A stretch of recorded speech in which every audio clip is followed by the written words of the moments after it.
18th. Andy, how we doing? Brendan, I gotta say, I have been doing a lot better. I had a really tough end of the day yesterday. What happened? Bears game. Well, it was raining here. I got in my backyard. There's some painted wooden stairs, and my wife piled up a bunch of boxes that are, Christmas gifts. And I come in from a long day of work, and it's like immediately shipped back out to take these boxes. So out of the house, and literally hit the second step, and my croc that's old, has no tread, just goes out. I'm airborne. I mean, honestly, I didn't know if I was going to get up. I landed the step, one of the steps, brunt of the fall goes right on my left rib cage. I was down on the ground for about 15 minutes moaning. I can barely tie my shoes. I can't. Are y'all bruised up like real? Yeah. That's when you hit like that. That's like it looks like a war zone for 2 weeks. Hurts to sneeze, hurts to laugh, which is a problem for this podcast today. Hurts to laugh. Then to make matters worse, I had to watch the Bears on Monday Night Football. I mean, that's bad. Are we the worst first half team in the history of football? I didn't watch a lot. I saw some of the stats about average yards per pass in the first, or target in the first half. Didn't look explosive. I'll just put it that way. Made it. There were some interesting moments in the second half. Just our great fullback who cost us the Washington game came in and forgot to check in. Oh no.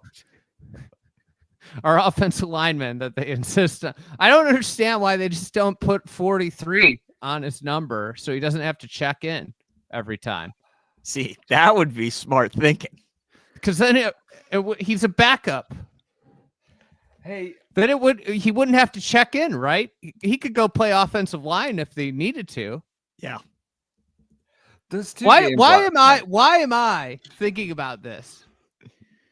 And the people that think about football, like, wouldn't that be a solution to, like, if you have a backup offensive lineman? This happened to the Lions with Skipper a few years ago. Wouldn't this be the solution? If he's a backup lineman that you're going to use outside of being a lineman, you put a different number on him. Skipper, and then he doesn't have to check. Then he doesn't have to check in. Yeah.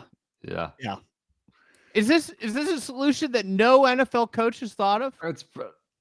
There's got to be a reason why. No. Well, you gotta have a certain number to play on the line. But if he's only going in to play fullback, you could just put him in 44, 43 or whatever. Well, then you're. But what if you need him on the line? Can he play on the line with 43? No, you got to be in like the 70s to the 60s to the 70s. What if all your guys got hurt? What do you do?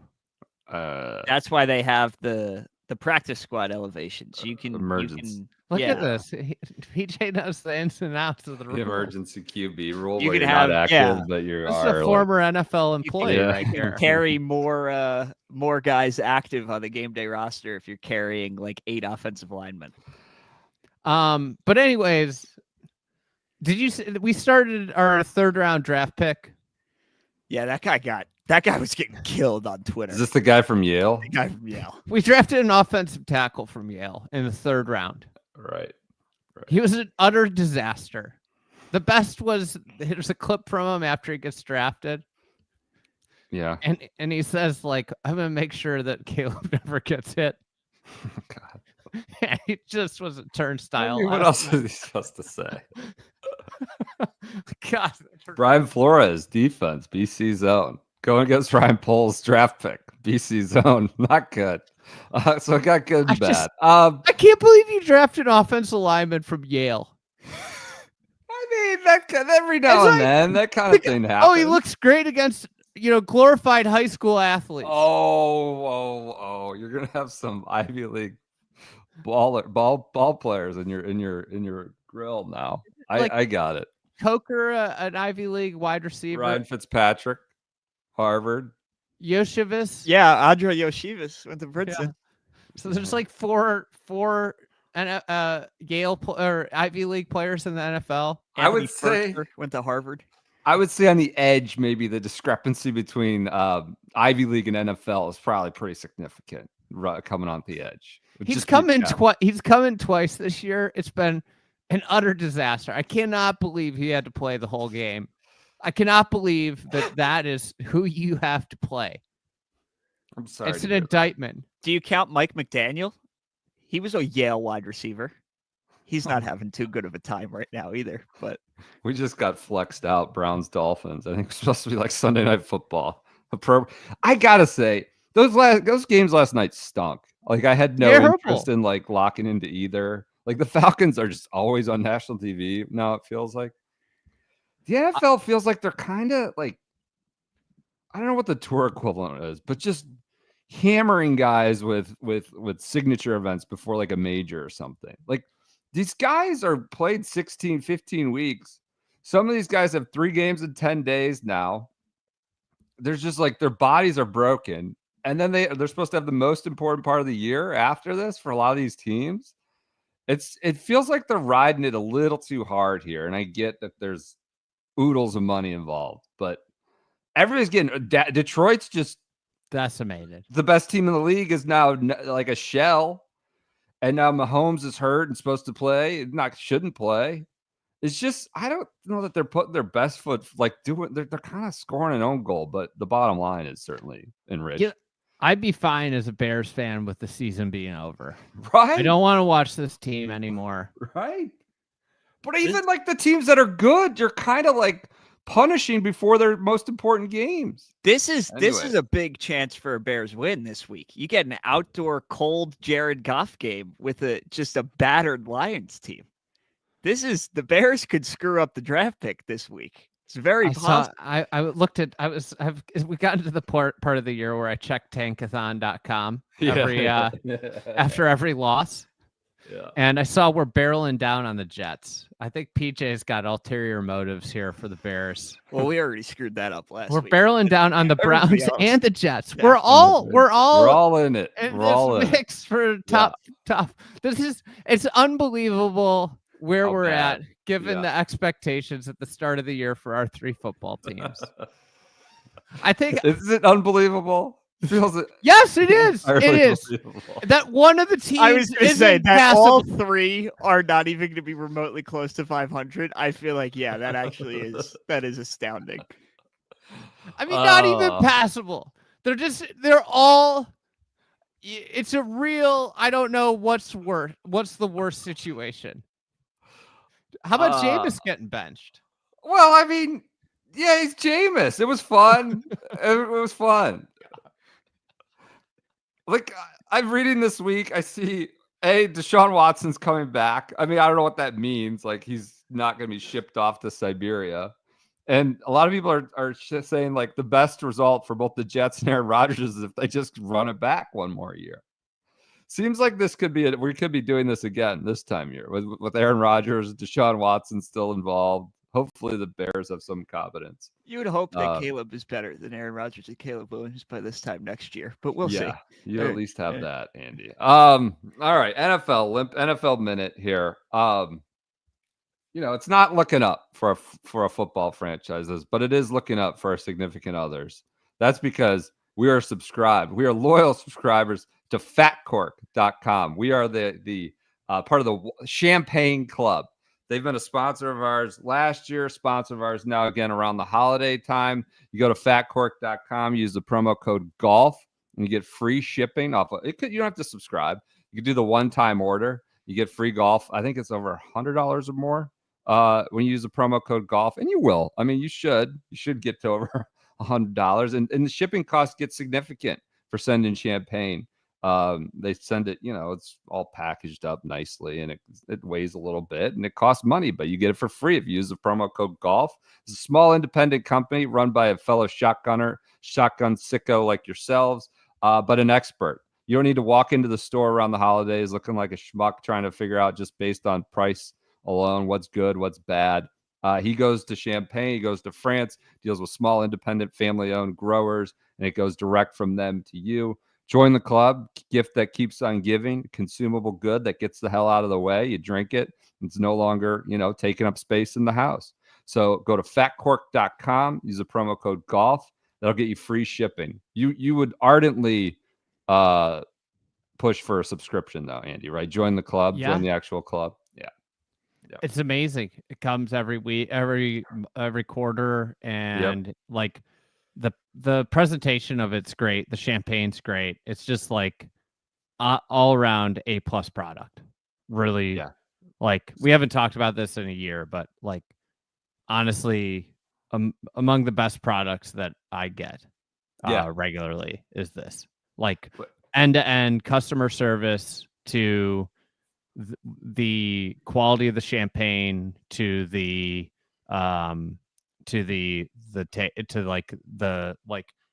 way they inform you about what you're getting. Like if you're into like understanding the details of what you're getting. We have our daughter goes to school with like I guess you could call them restaurateur. We gave them a bottle of this with like the card, and they were like super impressed with it, and like they're like now considering getting it in some of their places. Cool. That's awesome. So it's like it's really good stuff. Fatcork.com, promo code is golf at checkout, gets you free shipping. We have so much golf news. I know this is a year in review pod, so we may just need to rip through this and deal with some of what the leftovers later. The Ryder Cup. Maybe we don't get all the way through the JD. Well, the JD is going to take an extra. That's add an extra 5 minutes. Are we just going to podcast all day? We might just sit around and just talk into the screen like this. Come and go as you please, or just stay. Keep the window open.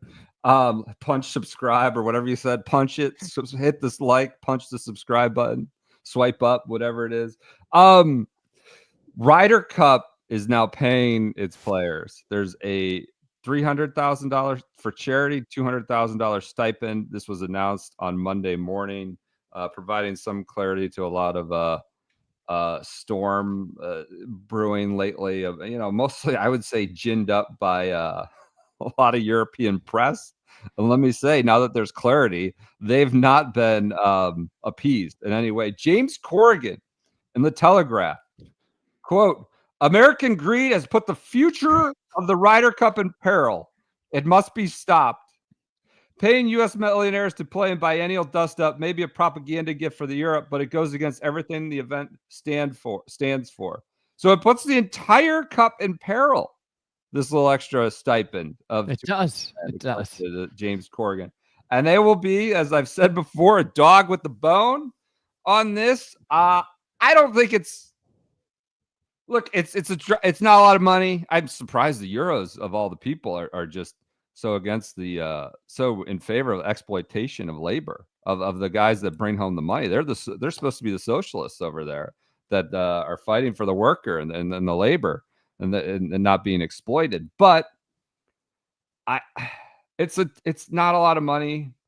The appearance of it ain't great. The PGA was adamant. No players asked for it. We know. I'm sure nobody asked for it. We just decided to give away a bunch of money. Nobody asked for it. But this is, this is what corporations do all over the place. Is they just give away money when nobody asks for it. This is, hey, let's just cut out another $6 million. In total.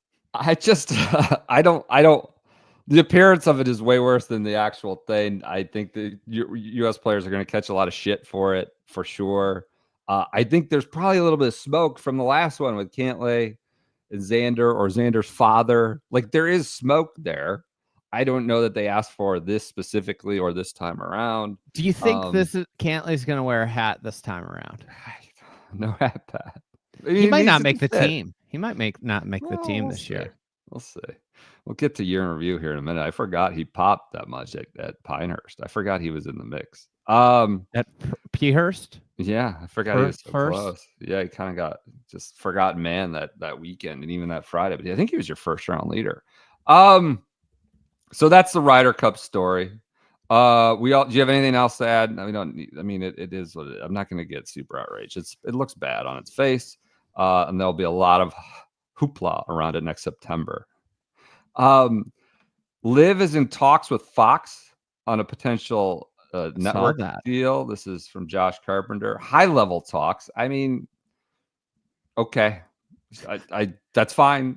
When does high level talks go to low level talks? And what are low level talks? Is that when you're like talking about like windows? Like what's the difference between high TV windows and like maybe we should do this? Is that a high level talk? I don't.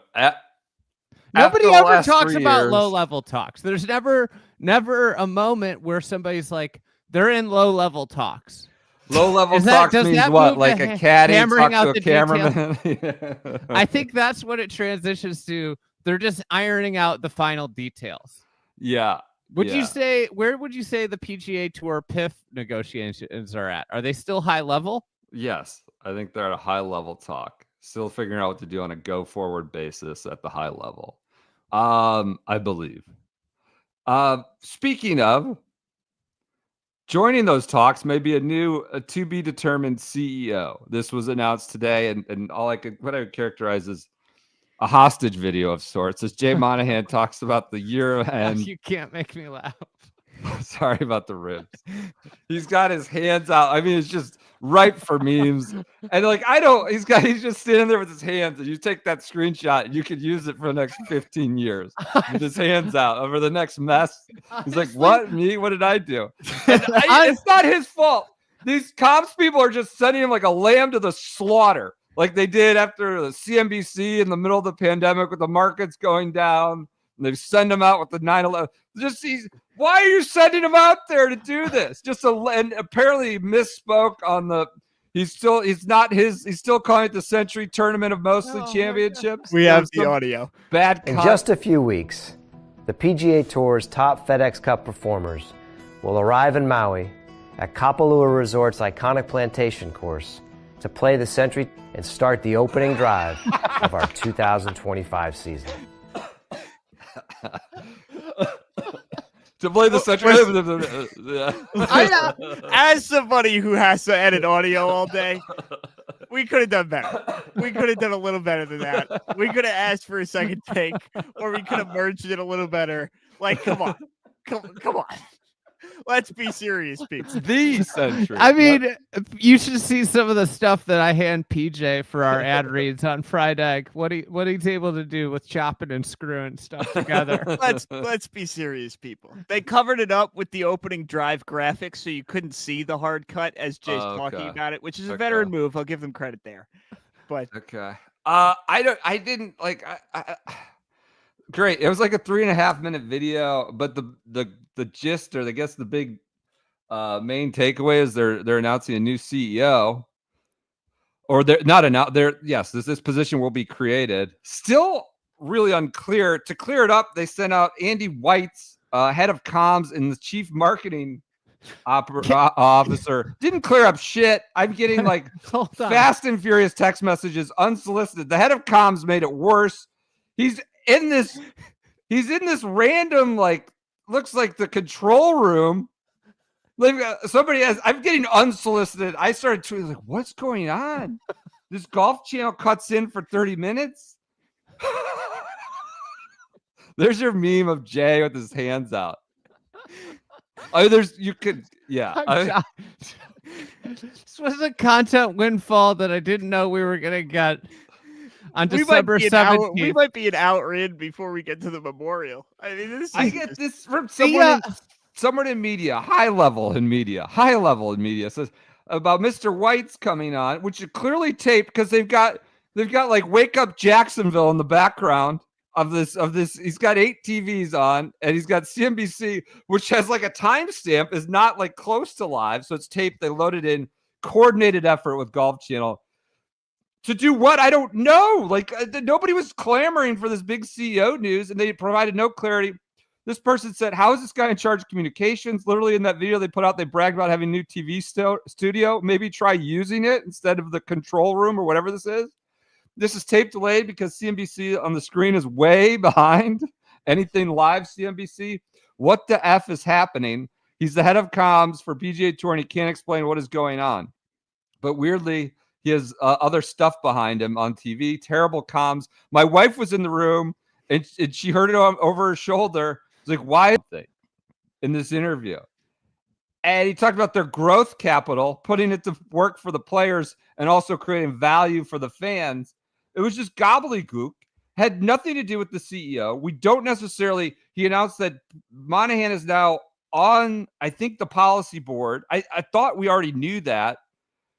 This guy seems like he's just going to be real, I don't know, commercial driven. Let's just put it that way. Like, he's not worried about, where the stakes are on a given week.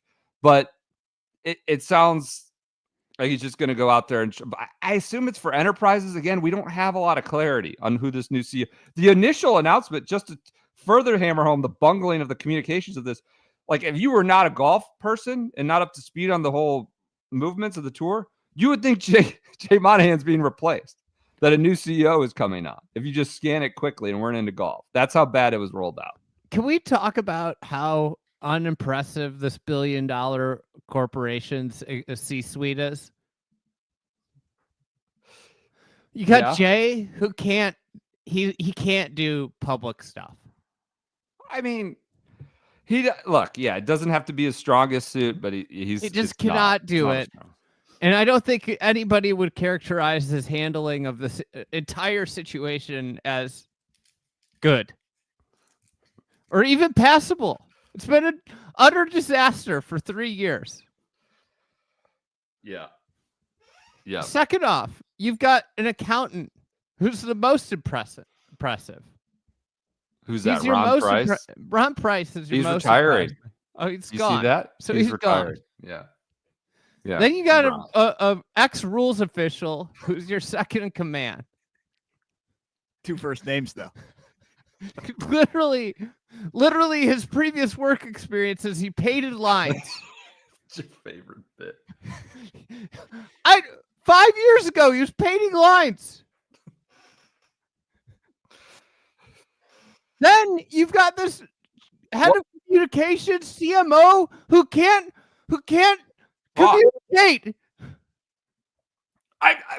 He can't just get on and answer questions normally. Man, we sure are spitballing, aren't we, Rich?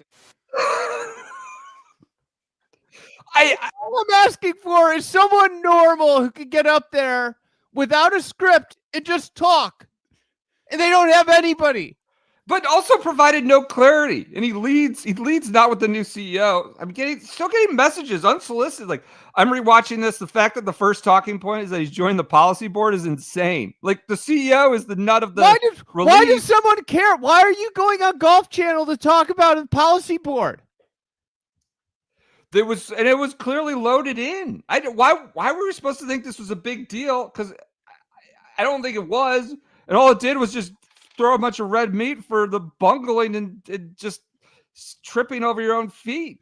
I got another one for someone who might, I would say, shade to take a very benign look towards the tour. Just watch the clip. Woeful visuals. Doesn't have a conversational, cadence. Sounds extremely scripted. It was just, and this is not even getting to the substance of it, of which there was none, except growth capital for the fans, value for the fan. I don't know what the CEO is going to do. I after watching football last night, I was thinking to myself, there's no more incompetent organization than the Chicago Bears. None whatsoever. And then this morning, I was reminded of the PGA Tour. That video is terrible. It's now on YouTube, on Golf Channel. And the problem was, this wasn't impromptu. This wasn't like, oh, we got caught on the back foot here of something just exploded and here's a microphone in your face. It's just so very well coordinated. And that's what came out. Terrible. Man, we sure are spitballing, aren't we, Rich?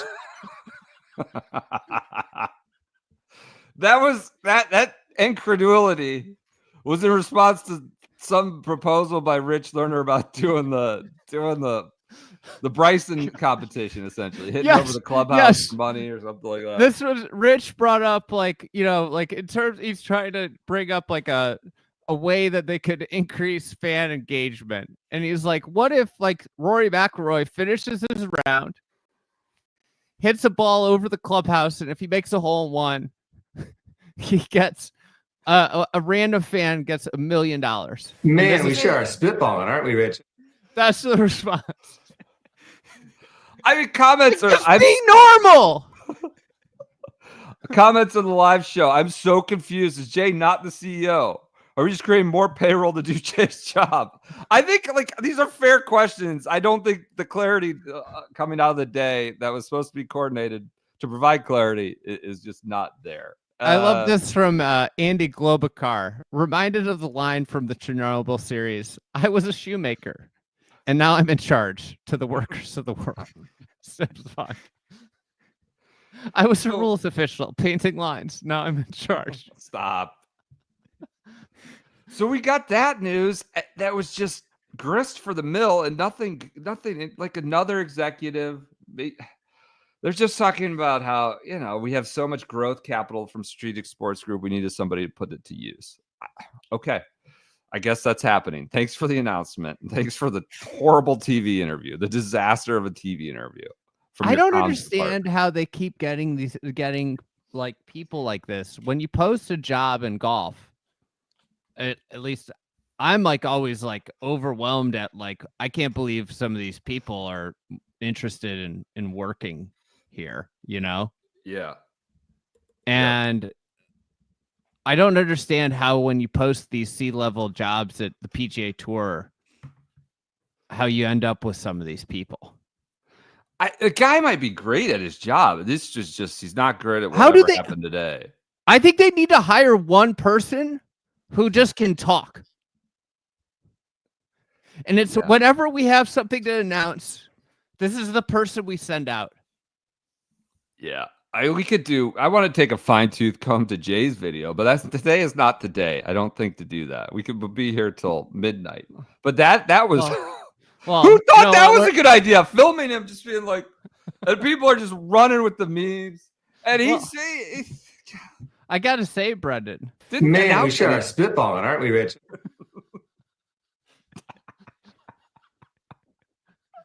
Other news, Blades Brown is turning pro. So your ribs got to be just killing me. He is in pain. Mr. Giggles over there.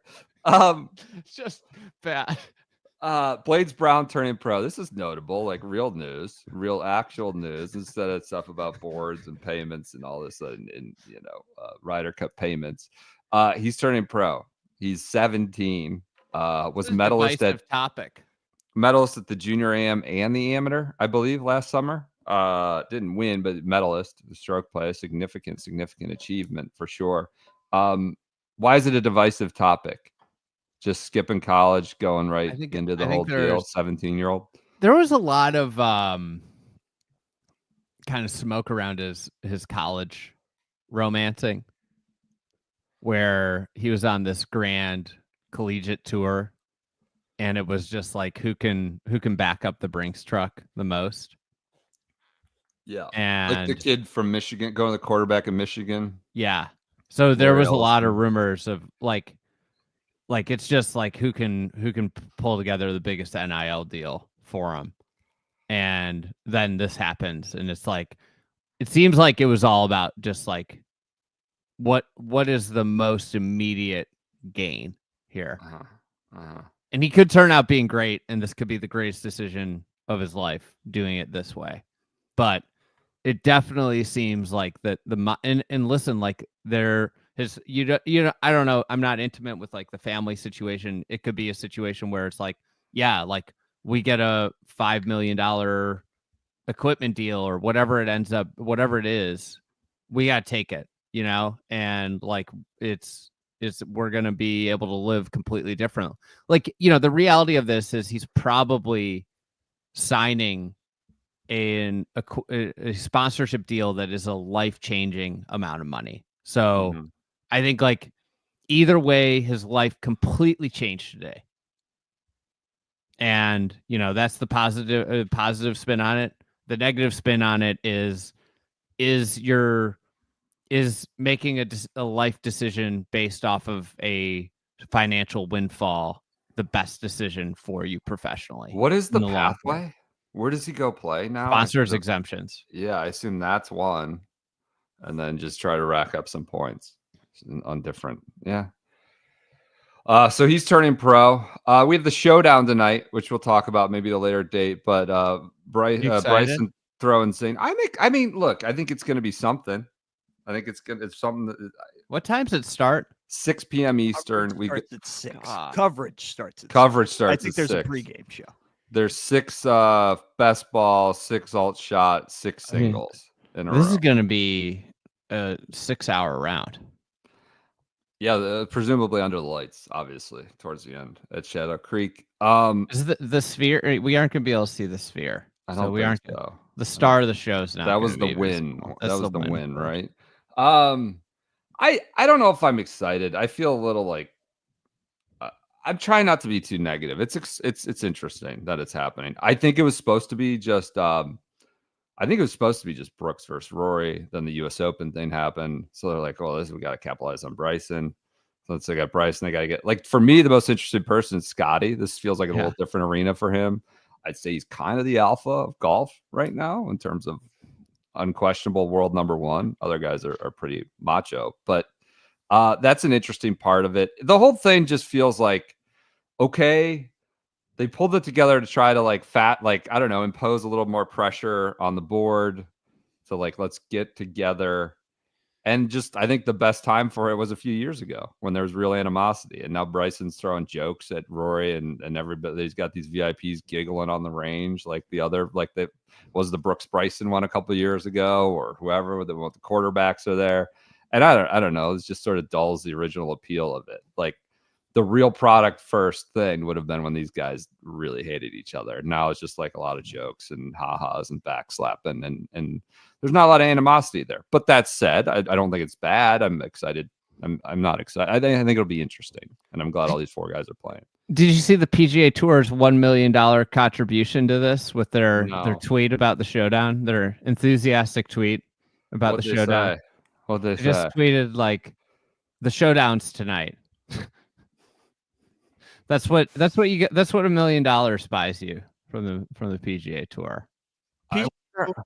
Tweets are a recurring theme of the year in review. I wonder how many people are out there for the tour covering it. I mean, there might be multiple people out there covering for LIV, covering for the tour. Some people may be working for both. Cash and they know who they are. Maybe cash and checks for both, working both tours. Who knows?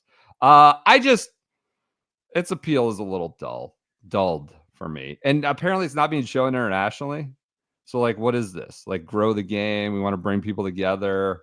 Feels like sort of as we talk about Ryder Cup players getting more money, as we talk about a new CEO, as we talk about, board maneuvering, this just feels like another instance of agents behind the players trying to gobble. I think a lot of these bigger agencies are figuring out how to maneuver their way into this sort of alt golf market. And this is one of them under the guise of bringing everybody together. Let's grow the game. I think that they're starting to. The reality is that the tour is less important than ever. Yeah. The tour used to be the platform for distribution. And this is only going to become more popular over the next 10 years, more often. And because I guarantee a lot of these tour pros are looking at good Bryan Brothers and they're like, wow, these guys are making a shitload of money playing golf on camera. And our only vehicle is through the PGA Tour. And it's only going to become more and more like this.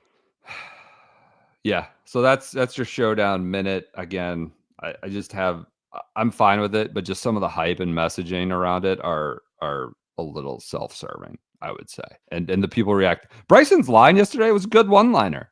Thought that was a good comeback. He kind of did one-liner. But everyone's like, oh, like what these guys are buddies now. It's fine. It's okay. I don't know. It's good one-liner. We don't have to react like he put him in a body bag or this is heated. They're ramping it up. You know what you're excited about with Scottie tonight? What?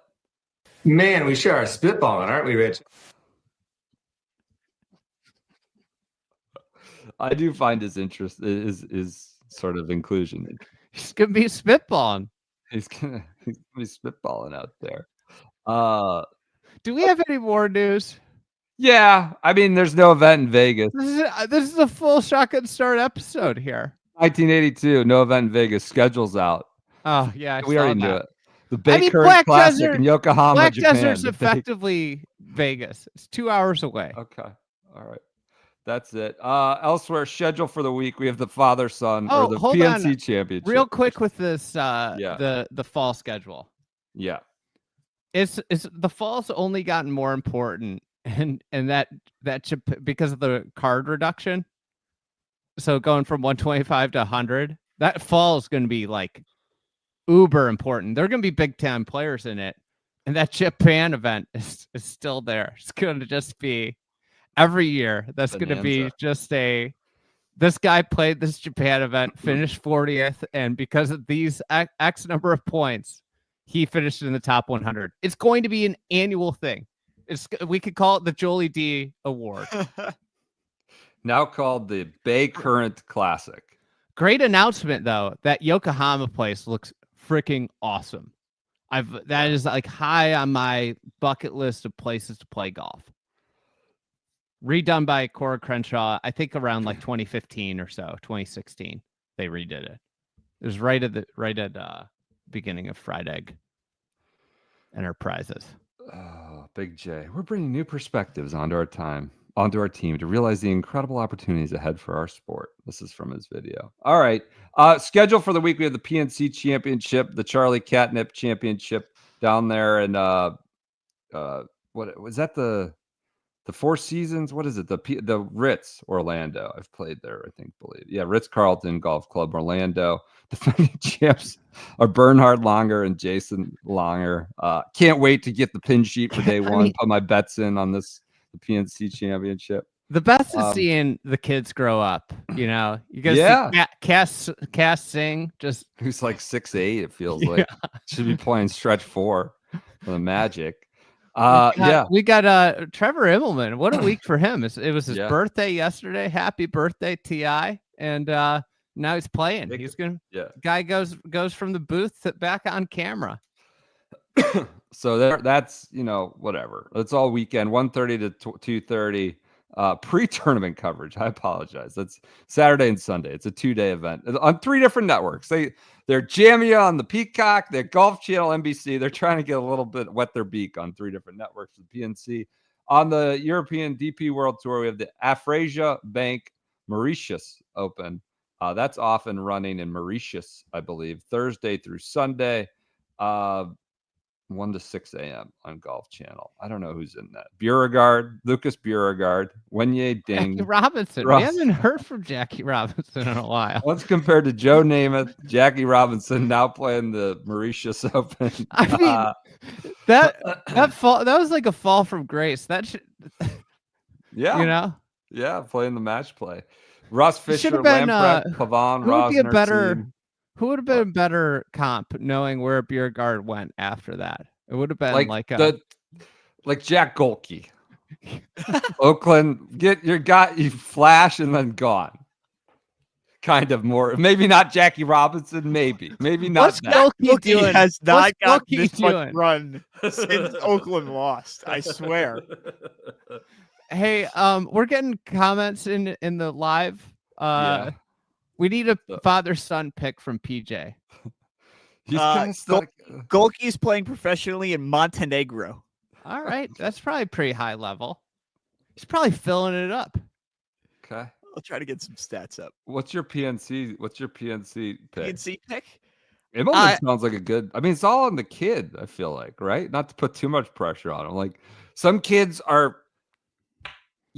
really good players. Some kids are just there to kind of knock it around. I'm going with the Sings. Dads are all good. Okay. All right. Former champs. VJ's going to be out there in the Hokas. I'm interested if he does media at the PNC or if that's just a Masters shutdown. One would assume I don't think he's probably asked.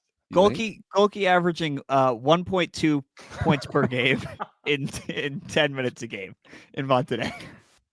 Meanwhile, you got like Dillingham and all these guys he put in a body bag in the NBA.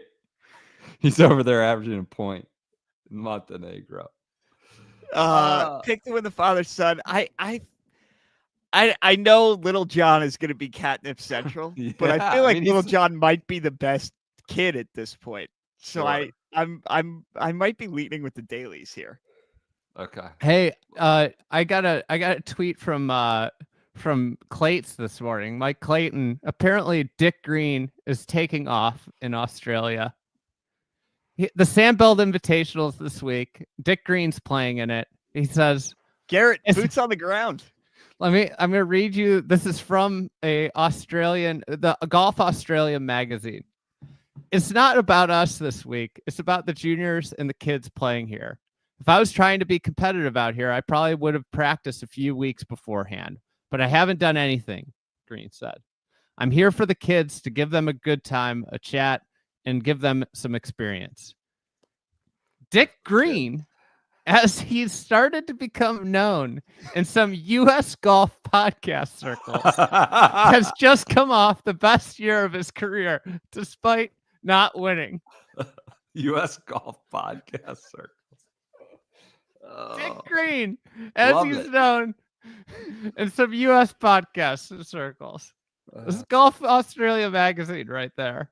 All right. Love it. I don't know what time it is in Australia. It's Wednesday morning or whatever. I don't know how the dates work. We learned this yesterday with Garrett, but I hope they're listening. Thank you, Golf Magazine Australia. The Sandbelt Invitational is like a legit cool event because you get these tour pros playing with like juniors. Like unbelievable experience for those kids. It's a mixed event.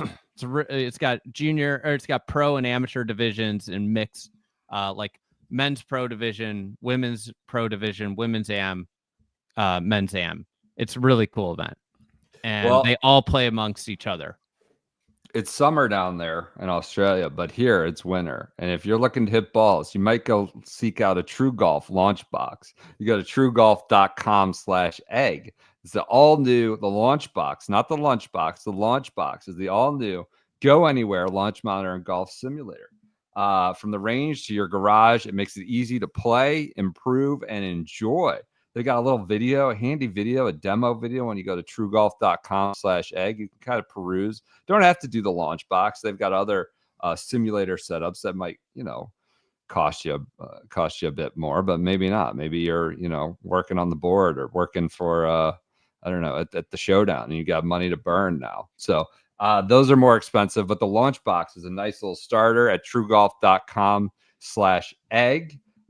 You got to set this guy up. You get a mat going, work on your swing. You don't really get a real winner out there where you're really tucked away, but it's wet enough to slip on the steps and nasty enough out there. I don't think I could swing a golf club for a little while right now. I'm on the shelf. They've got real courses, but we're not allowed to say them, like actual golf courses. They dial into the millimeter, essentially, in accuracy and mapping, but on the launch box. Go to truegolf.com/egg, TRU golf.com/egg, and check out the launch box there. All right. Should we get into year in review? Should we do that? Yeah, we do. It's now minute 43. We might have to timestamp this. I'm getting a lot of troubling news here, but yeah, go ahead. The Kuchers might be out. What? Might be out of the father-son. So I don't know. All right, Memorial. We're going year in review time. Yeah. Do you know who won the Memorial? Scottie. Yeah, he won everything. Yeah, took a minute there. When in doubt. So Scottie wins despite a 74 on Sunday and a triple bogey on Saturday. Oh, I forgot it's Sunday. Okay. Beats Morikawa by 1. It's 11th PGA Tour victory since February 2022. It's his 5th win in 8 starts, including 2 Masters, 2 Players, 4 elevated designated signature events. 3-month span. There you go. If a player's resume, this is a fried egg tweet. If a player's resume included wins at the API Players, Masters, Harbortown, and Memorial, you say they had a great career. Scottie did in 3 months. You wrote a newsletter piece, and you kind of insinuated that there were murmurs that he hasn't done anything outside of April. That these were real takes being like thrown about. Yes. McKinley, if I want to put my chips on the table, said it at, I think, the PGA or something live from. Yeah. So you also had this. There have been a handful of best players since Tiger nominees over the past decade. There are better overall resumes, but Scheffler has played the best, most consistent golf since Tiger's prime. Golf is a solitary game, the player against the course, where the best pros are insistent. They take it one shot at a time and just worry about what they control. But every now and then, a great player goes on such a heater that he looms over everyone else's approach, be it mental or execution. Scheffler has reached that status this year. After the round, runner-up Morikawa, who has played very good to great golf this year and has won multiple majors himself, said, "The guy is so steady, not just with his golf game, but with life. And that's an amazing thing to have. But it's just every shot is just great distance control. And you know when I feel like I'm on, that's what I have. But Scottie's got it every day." I think this goes to what we said last, or maybe it was on Monday after the Scheffler win at Hero. Yeah. Where it's like, how many players do you think could beat him with their B game? Mm-hmm. Morikawa effectively says that right here. It's like, yeah, when I'm on, I can do that. But he's got it every day. And I think there's literally 5 players that can touch him with his B game, with where they feel like, if I have my B game, I can beat him. Morikawa in the middle of a great season when he says this. I think Morikawa is probably I have to have my A game to beat him at this point. Yeah. He ran up against him a bunch this year. Yeah. Yeah. They do these TGL round robins, who's the best iron player, and they all have to answer on video. And everyone immediately answered Morikawa. Not everyone, but 90% of them. Morikawa. Scottie's not in that. And here you have this uber respected, maybe the best iron player, just saying, I don't know, bro. I got to be on my, he does it every day. It's crazy. God, we had a McAfee sighting at later in the research. Right. Yeah, but I don't know if we'll get there. Scheffler is a plus 300 favorite at the U.S. Open. So starting to get that Tiger line. Yeah, obviously didn't go too well for Scottie. We'll get into some of his quotes later. Bobby Mack WDs from the Memorial because he was partying too much in Oban. Oh, yeah. Oban. That's a proper WD. That's fine. Yeah. He did it early in the week. It wasn't like they were on the But it's amazing. He wins the RBC. He says in the post round he's going back to party at home. Yeah. Skips the signature event. Because he's partying. Yeah, that's good. Jason Day had quite the fit. This was all over the shorts, the checkered shorts. Tablecloth. Yeah. Summer tablecloth. I think the next day he might have flipped it. He had the shirt, and some people commented, "I wish he would have worn the shirt and the shorts together." Double dip. Speaking of new fits, Sneds debuted his bald look. Danny Rapp's that was shocking. Chrome Dome from France. Wow, Chrome Dome. Chrome Dome. Great characterization. Great way to Chrome Dome from Brant Snedeker. Said he shaved it off yesterday for the first day. Quote, "I'm liking it." See, if Brant Snedeker did not get the Workday sponsors exemption, we would have had to wait to see this. I know. Worthy. It might have gotten buried in an opposite field event because that's what he plays now. But he's in the Memorial Field. He's a great guy. I met him once at a valet stand. Really nice guy. What a place. Okay. I thought you were gonna say just like at a function or valet stand in Detroit. Okay. Talk about a random place to run into. Hey, can I ask you a question? I bet that's what you did. Can't remember what we talked about. I think I was asking him about the courtesy car. Okay. I was like, "What kind of car's coming to get you? What's the courtesy car this week?" Yeah. LIV Houston is going on, and Rahm has to WD. This is the start of the foot infection. Yeah. He has the swing that it's like he gets electrocuted, almost a Beto-like swing. Yep.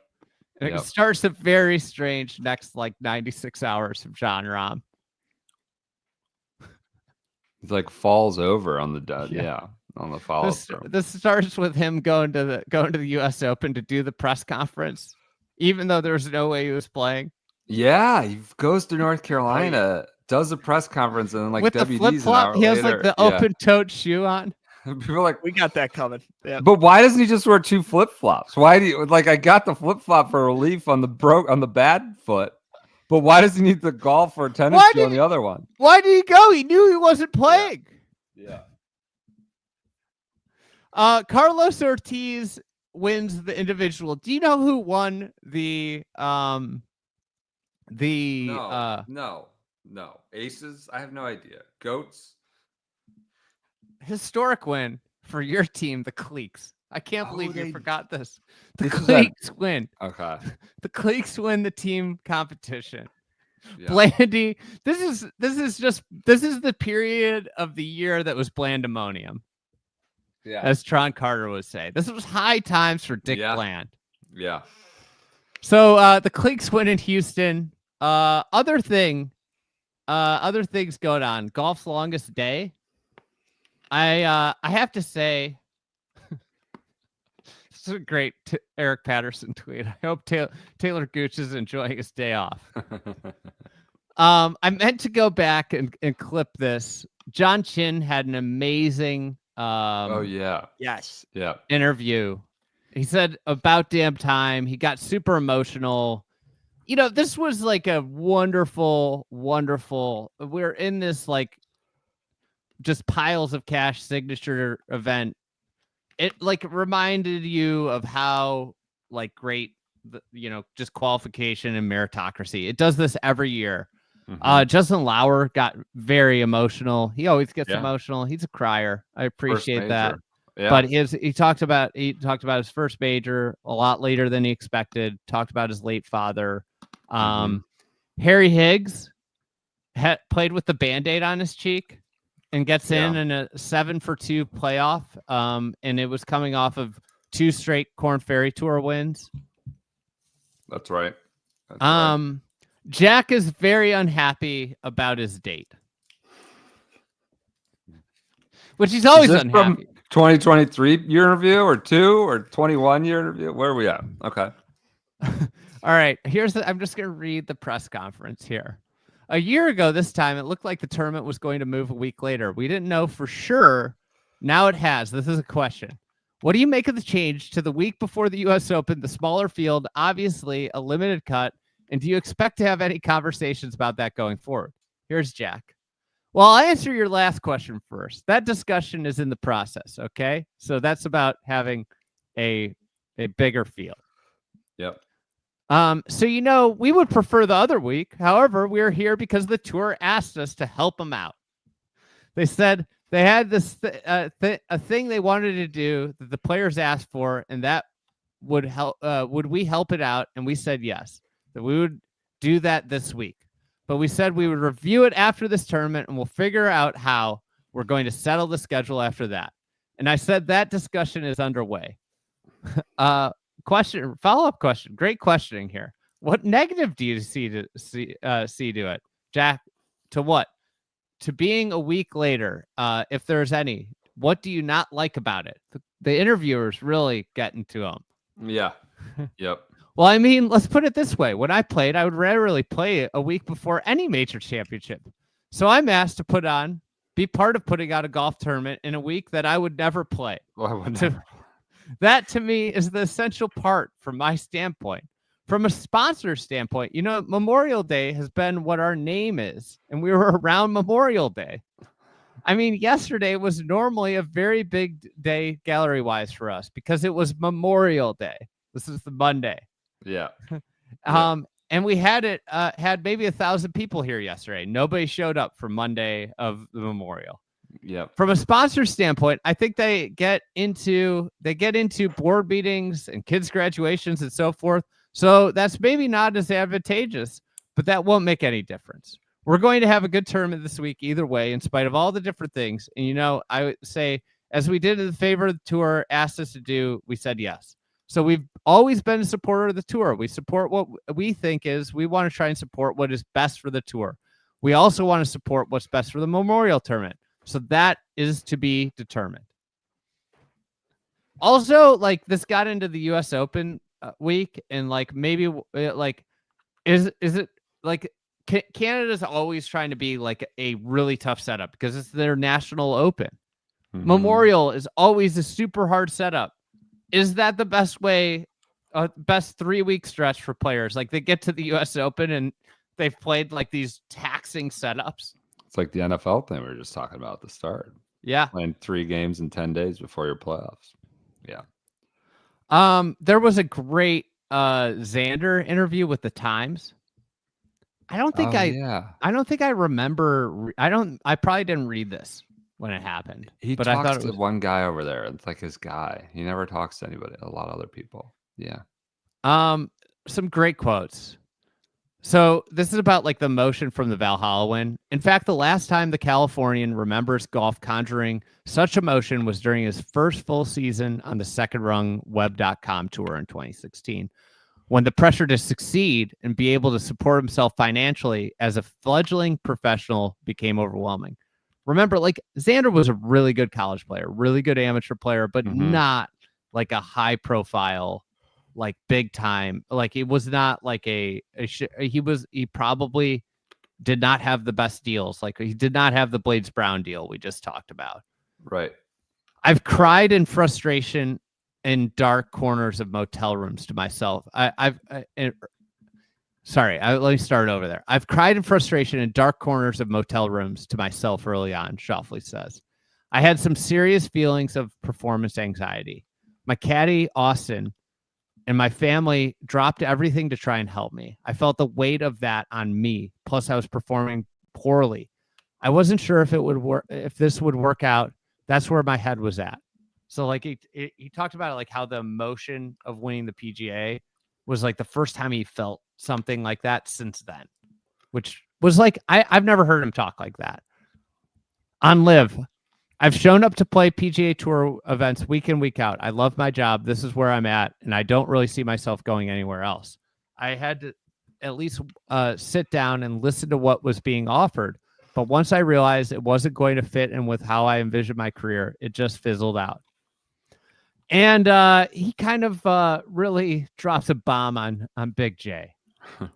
He did that a few times this year. What I can say is that throughout all of this turmoil, what's probably bothered me the most, now more than ever, is that we need someone to lead us. We need a leader. My job is to do what I did at Valhalla and play good golf and be an entertainer, show how exciting golf can be. I've criticized Jay in the past, but the fact is not that our commander-in-chief stood up for, is not once has our commander-in-chief stood up for all of us players and said, this is happening, this is where we're going, and protected us, basically. He didn't take a stand when anyone left. He didn't come out in public and face the music. None of that. Obviously, there were reasons. Monahan took a medical leave. But historically, in tough situations, you need a strong leader who can make the big waves smaller and make us feel better about what we're doing. Right now, we don't have that. I think it was clear this morning. They still don't have that. Whether I trust him or not doesn't matter.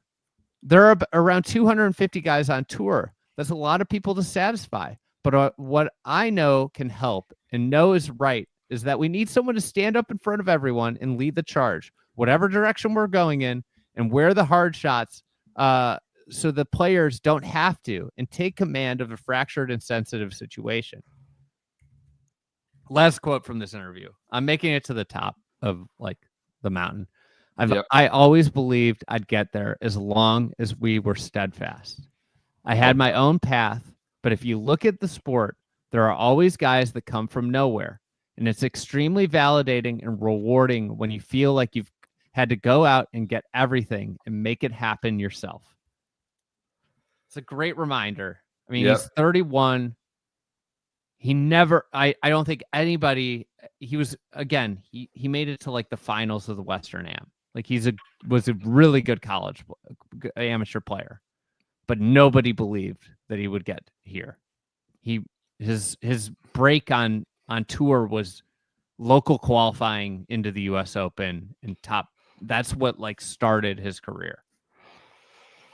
In a non-Scottie like supernova year, he's the best player in the world. He's a player of the year, and he's zero weaknesses.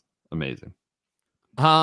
And New York Times Dealbook newsletter reported on an impending face-to-face meeting in New York between PGA Tour reps, including Tiger and FSG exec John Henry, and officials with the Saudi PIF. Would this be the one on 9/11? No, I guess we're still in June for this. Yeah. Not least because, so they also reported that they say Rory will be joining remotely because he's playing in a quote unquote match on Friday. He was at Memorial. He was in Muirfield, right? Yeah. That Dealbook. Didn't he fly up and back? I think he might have. I think he did. Yeah. I think he went up and back. Right. Yeah. Maybe the greatest sports media moment of the year happened this week. You're going to have no recollection of this, and it's incredible. It's the Vince Young interview. Roll the tape, PJ. What? Oh, no. Played 6 seasons in the NFL, arguably one of the best NCAA quarterbacks of all time at Texas. Picked up golf about 4 years ago. What's the biggest shift you make going from the ultimate team sport to now the ultimate individual sport? Now, I apologize. You have the wrong person. I'm Everett Sands over City Level, which I'm a football coach. The thing is, the great thing about golf I is refuse that I'm to not watch competing against this. myself, but I'm competing against everybody else. Torture. This is your first pro-am ever played, and what's the best part of being out here? Well, being out here is a great thing, and have an opportunity to play with some professional golfers is a intimidating thing, but also a great thing. Good luck this weekend. Hey, I appreciate it. No. I refuse to hit play. You just in the moment that week. So obviously, I forgot about that. This is so bad. How do you get Vince Young? How do you not know? That's the producer's fault. Who's ever leading that girl, the woman, the interviewer. And that guy handled it with incredible grace. Yes, he did. All time NCAA. Golf Channel had a lot of low moments in the year. A lot of them. I think this might have been the lowest moment. This is I can remember the moment. This is PGA Tour Entertainment doing the broadcast on Golf Channel, but it's still a Golf Channel mic flag. So Golf Channel's taking all the heat for it, even though it was a PGA Tour production. God, I forgot about that. Vince Young playing in the BMW KFT event. The Citadel football coach.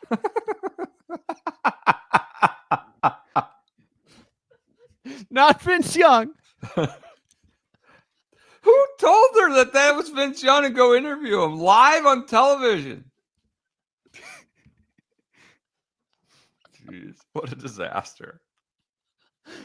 Oh, let's go from one disaster to another disaster. The PGA Tour statement they released a statement about ongoing PIF negotiations. Representatives from the PGA Tour Enterprises Transaction Subcommittee and the PIF have been meeting multiple times weekly to work through potential deal terms and come to a shared vision on the future of professional golf. This is a joint statement. On Friday evening, an in-person session in New York City included the entire transaction subcommittee, PIF Governor Yasser Al-Rumayyan, and his team, where more progress was made. Here's a good, you're going to love this quote.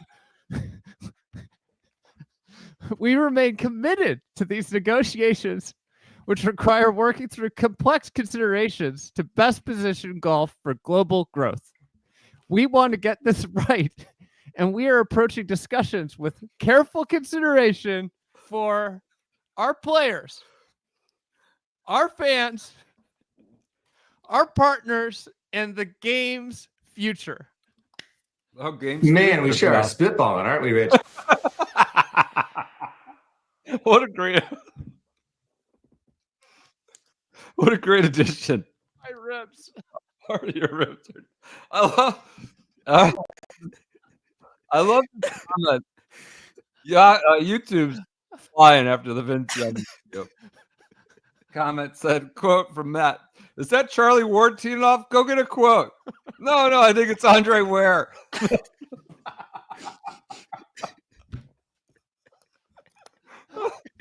It's Vince Young. Wait, who is that? Charlie Ward teeing off. Oh my God. Bad ratings. I'm like crying.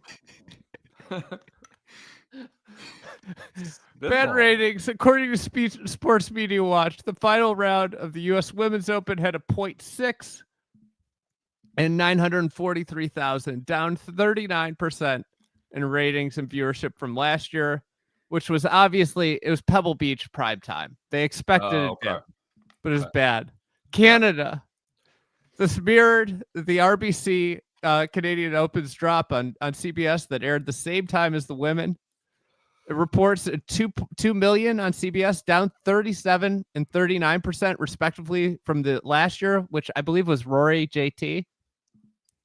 And the lowest rated, least watched final round of the tournament in at least a decade. So remember, we want to get this right. And we're approaching discussions with careful consideration for players, our fans, our partners, and the game's future. You know, I love the shared vision, that phrase. NBC made a huge announcement this week about the U.S. Open coverage. Yes, they did. You know what we got? What they gave fans? It was a triumphant, huge. They announced how they were doing the scheduling of the announcers, but the big kicker, they were giving us 2 extra minutes of coverage per hour. I mean, it's 2 more than they had before. Yeah, it's all about the delivery in that, but not terrible. But yes, don't tell us you're reinventing the wheel. President's Cup ass captains announced.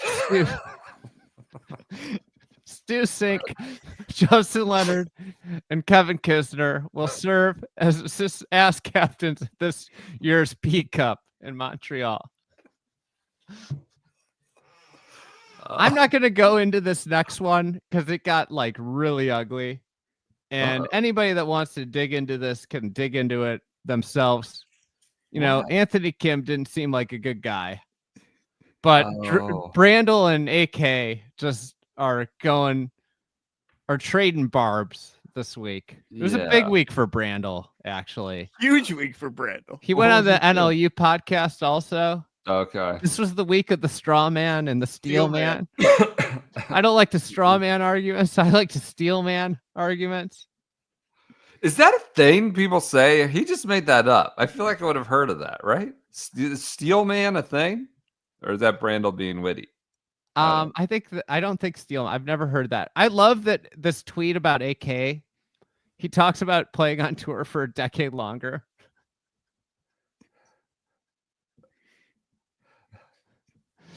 I mean, AK called him some names. It was bad.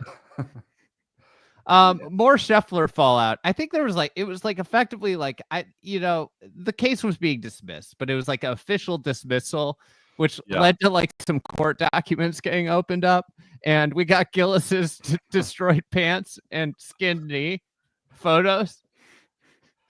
Garrett, great tweet here. He says, I have just realized that every single pair of pants in my 9-year-old's dresser is, quote, damaged beyond repair.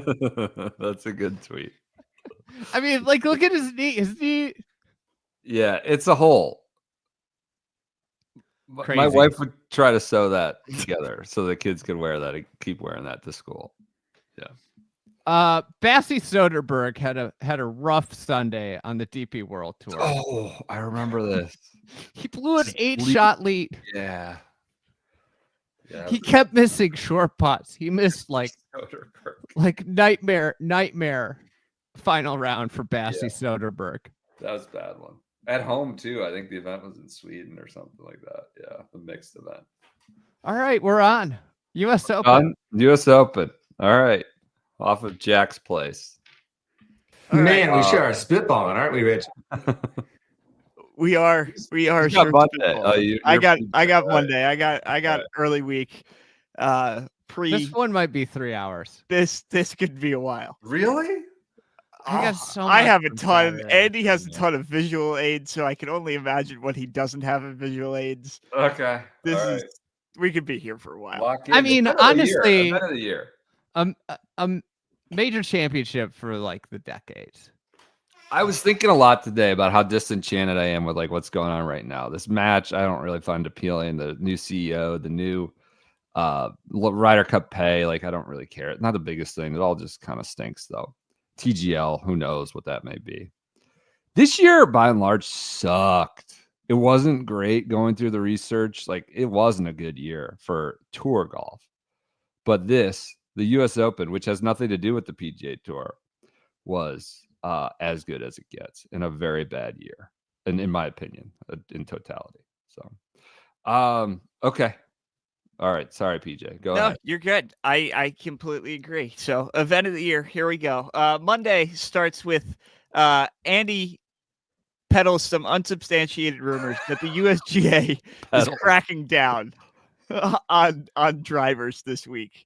With they got the CT machine out at Pinehurst at the USGA testing center, and they're cracking down. Many players are worried. This becomes a recurring theme as Bryson's bulged irons just are a main character of the week, obviously. PJ, this was your first week on the job. This was my first day of work Monday at the U.S. Open. Yeah. On site. Filming us go to Tough Town. Oh, we got that coming. Don't you worry. We have archival footage from the good walk around Pinehurst. Okay. Tiger's there. He's there on Sunday even, but he plays with JT, Ricky, and Spieth on Monday. Charlie is inside the ropes being his swing coach effectively for the week. Remember this. Literally his main coach for the week. I have his quotes. I have his quotes on Tuesday a little bit later. As defending champion, Wyndham Clark has the first and only press conference on Monday where he calls the greens already borderline. And this is just everybody goes back. Everybody goes up in arms, goes back and forth about, is this going to get out of control? And then some people are saying everybody's just being, wusses already. It's Monday. Give it a rest. Yeah. Monday was not that busy. Xander tells Colton Oast on the range that Michael Jordan beat him straight up in a match recently. That got a lot of social media play for whatever reason. The real big story of Monday is that Tron Carter shares some DMs that the grandstands are falling apart. Oh my God, I forgot about this. I still have the screw. Oh, somewhere. I threw it in my car when we left. I still have it. It's on the side of my door. I looked down. Andy picks up a screw on Tuesday, and we have it on the table at the Echo House. But the screws, they were out there with the screw with drills. Yeah, re-screwing 6 a.m. This is close. This grandstand's close. I mean, people literally sitting down and just being flung halfway across the course. Having the chair literally pulled out from under them. So the chairs were a big early week story. Padraig Harrington is inducted into the World Golf Hall of Fame on Monday night. Jon Rahm does not show up on Monday, as he's rumored to be waiting as long as possible to arrive in order to rest his foot lesion. And Andy gets a speeding ticket for Moore County on his way to the Echo House from the airport. Just paid my fine right on the deadline. Just resolve that this weekend. On the deadline? Of course you waited this long. It's nuts. So it like popped into my mind that I'd forgotten. It was like, thank God I missed any late fees. Yeah, but you stand up for it, and then you were gonna just blow past your deadline. Well, if I didn't pay it on time, my license was gonna get suspended. What were you going again? Like 60 and a 45 or something? It was 78 and a 60, according to the podcast. Well, the speed limit, you crest the hill and they immediately kick it down, and then the cop was right over the hill. So they kick it down. They kicked it down 5 or 10 miles an hour. Yep. That's how they do it. I'll tell you what. There's nowhere I drive more careful. I was about a month ago. I was driving through Moore County again. I mean, hands 10 and 2, at or under the speed limit at all costs now. Yep. Yeah. That's good. All right. So Tuesday morning, we make our way over to the course. The media shuttle descent. Oh, I forgot about this. of Pinehurst week begins. For those not listening, Andy tweets out a picture of Brendan with his head in his hands, smushed in the back row of the media shuttle. This got a lot of play early on Tuesday. People. I mean, it was a lot. It was, but we also stops. We had to go to the Holiday Inn. We passed JT Poston, who was like 32nd in the world at this point, staying at the Holiday Inn. He was. JT Poston came out with the media schlubs. Yeah. Got on the bus. Or he didn't get on the... Yeah, he did. No, he didn't. I don't think he got on the bus. I think he was just in the parking lot. Going to his Lexus. Yeah. So that was a big reveal. For us, pampered Fs, mad about the shuttle. Well, we had to drive 10 minutes like out of the way. I remember. Then get on the shuttle and stop it all. It's like if you're at the media parking lot, you should be the first on, or the last on, first off. This should just be general policy. Okay. Well, we'll see what Pittsburgh looks like. I have a note in my Friday notes. Like, we got an upgraded parking situation. We were very happy about that. We're podcasting, which we did. I forgot. We did. I almost got hit by who did I get? Almost get Harry. Hit by? It was Harry. Oh God. Yeah. Oh yeah, Harry. Harry was hot. Harry was hot about that. Like, I forgot about that. That's a Saturday Sunday now. I talked to Harry about it. I think it was Saturday. Looks like we almost had a dust up in the parking lot. He goes, "That was you?" I go, "That was Brendan." I was just driving. He goes, "You're driving like a maniac in there." And I said, "Yeah, you're telling me. I threw you under the bus." You're the one that's wanted by the law for speeding. I'm the one that's. You were speeding everywhere. You're just hurtling down like a 25, going 55. That's just not accurate. We did get upgraded parking though. Smiley tweets out the list of the 75 kinds of vegetation that NBC has found on the ground at Pinehurst. This was big. Everybody was talking about the false foxglove and the morning glory and the Chinese forget-me-not kinds of plants that the native area is consisting of this week. Sam Flood, they are investing. They've got a horticulturist on staff. They're investing in their golf. They outsourced to NC State. I got news for you. People were disappointed with coverage on the weekend. Just a little bit. Which it may be impossible to have good golf coverage at this point. On golf Twitter it is. Yeah. Pairings get revealed. The Xander, Scottie, Rory super group is the headliner. This group will be on Peacock for the majority of their Thursday round and the entirety of their Friday round. So they make such a big deal about the super group, 3 best players in the world, last 2 major champions, and Rory behind a paywall for Xander, Scottie, and Rory is what it was. Yeah.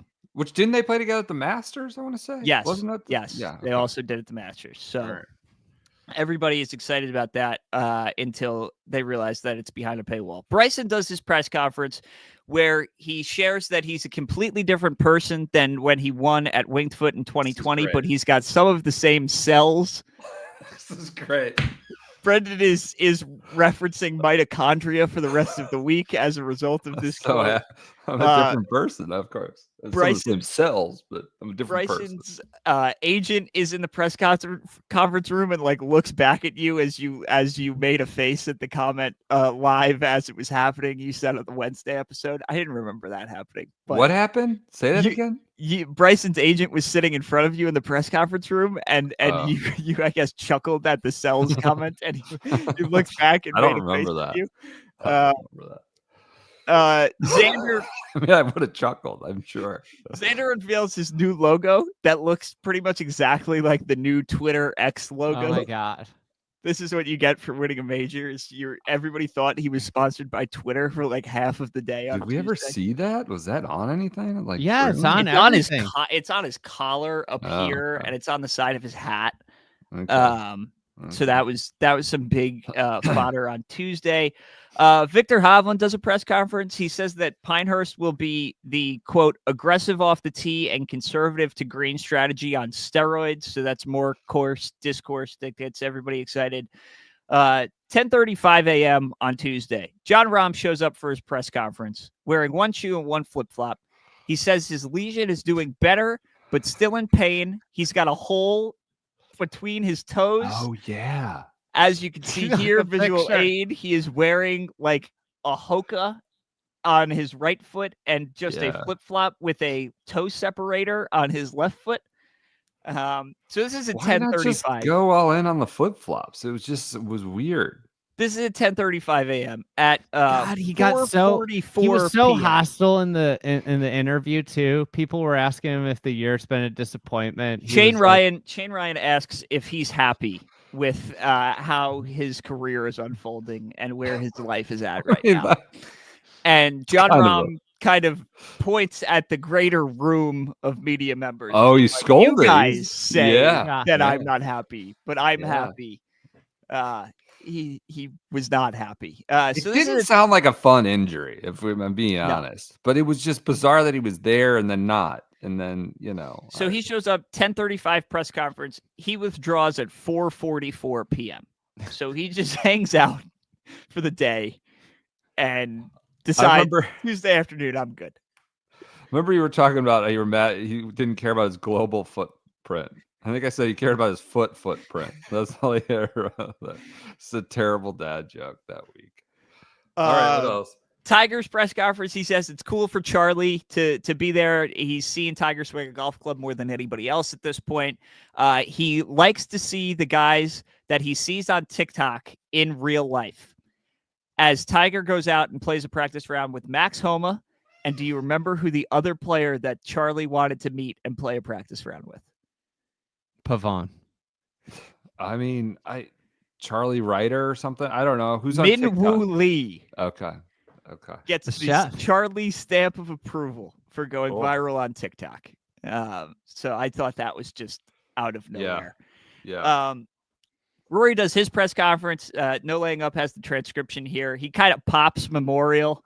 He says, going back to last week at Memorial, people hit it offline or people miss a green, and you're only seeing players hit one shot. There's only one option, and that turns into it being somewhat one-dimensional and honestly not very exciting. I think a course like this demands a different skill set and also some creativity, and I think that'll be on full display this week. I think for the viewer at home, that's more exciting than seeing guys hack it out of 4-inch rough all the time. Hopefully that comes to fruition and it is an exciting golf tournament. So everybody was just piling on the Memorial after, turned out to be a pretty decent test. Scottie also, this is the Butch tweet from Andy. When I called him, he said he was waiting for my call.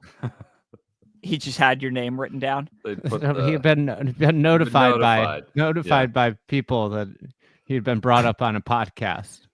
And the podcast that hombre named Andy would be reaching out. Scottie on Pinehurst number 2. I appreciate more having the playability of the runoff areas than more than a heavy rough surrounding every green. It definitely provides a little bit more variety, a little bit more excitement, and a little bit more creativity around the green.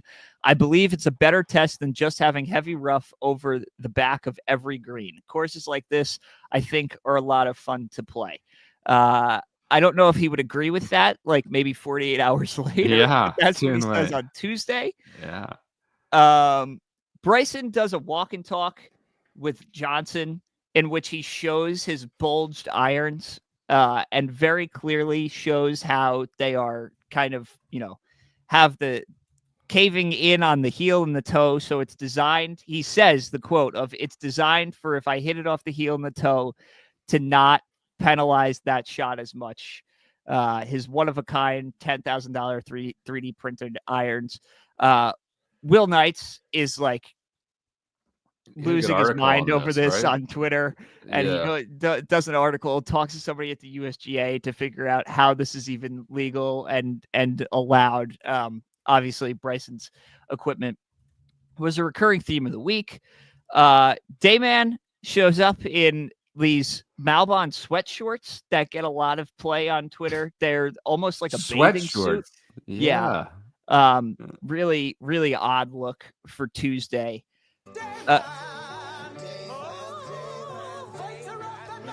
That's your 1 hour. You turned it down. I decided to turn it down. People might be some people might be disappointed. Some people might think really I don't know. All right.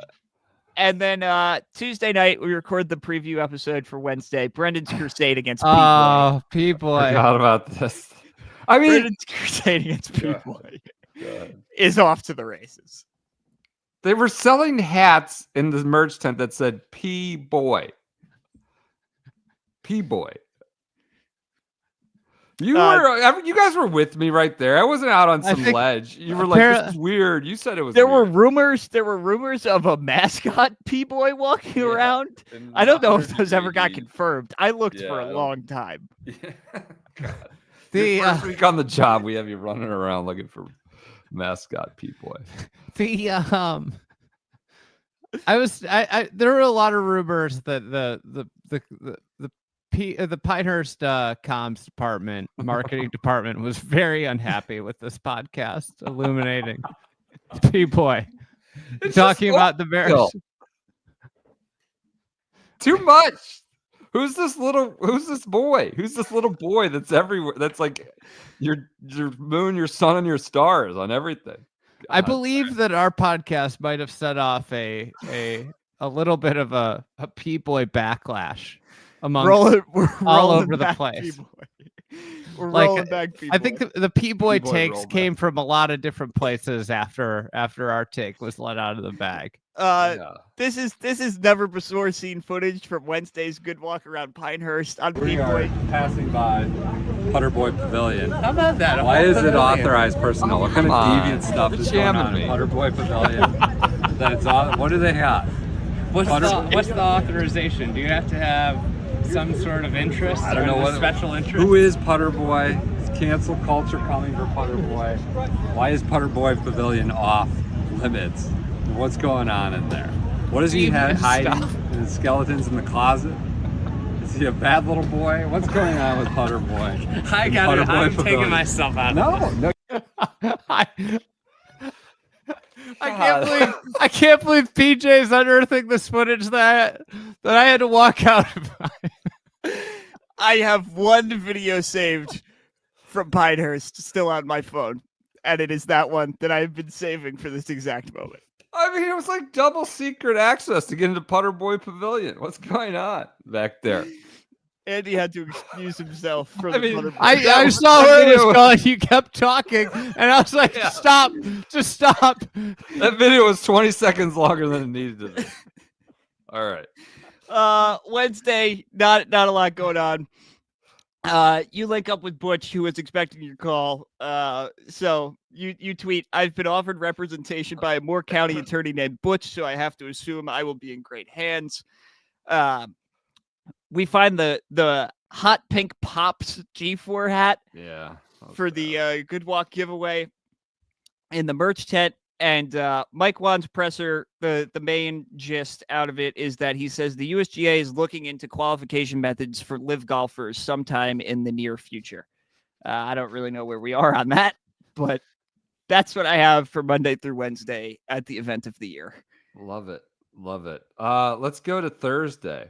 But before we do that, for Thursday, if you were to wander into Putter Boy Pavilion or buy a Pops hat or a P-Boy hat, you might want to use Stripe. Stripe Business, Stripe Billing, all sorts of Stripe. Stripe is the way I don't know, I guess enter the world of commerce. It's part right? of our conducting business. Yeah, that's a good way. So we as a small business up here.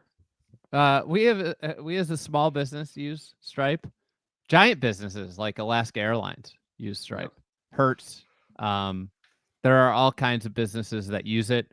In terms of Stripe Billing, they have the most customers. Like billing is like the way to go in the future of business. Like recurring revenue, the idea of having like usage-based billing, a monthly subscription. You use Stripe Business for that, or Stripe Billing for that. That is used by over 300,000 businesses. That's the most of anybody. And if you want to learn more, go to stripe.com. Powers 1% of total global GDP. Good stuff. All right, let's go to Thursday at the U.S. Open, event of the year. Your first round leaders. Do you remember this? Is it Pavon?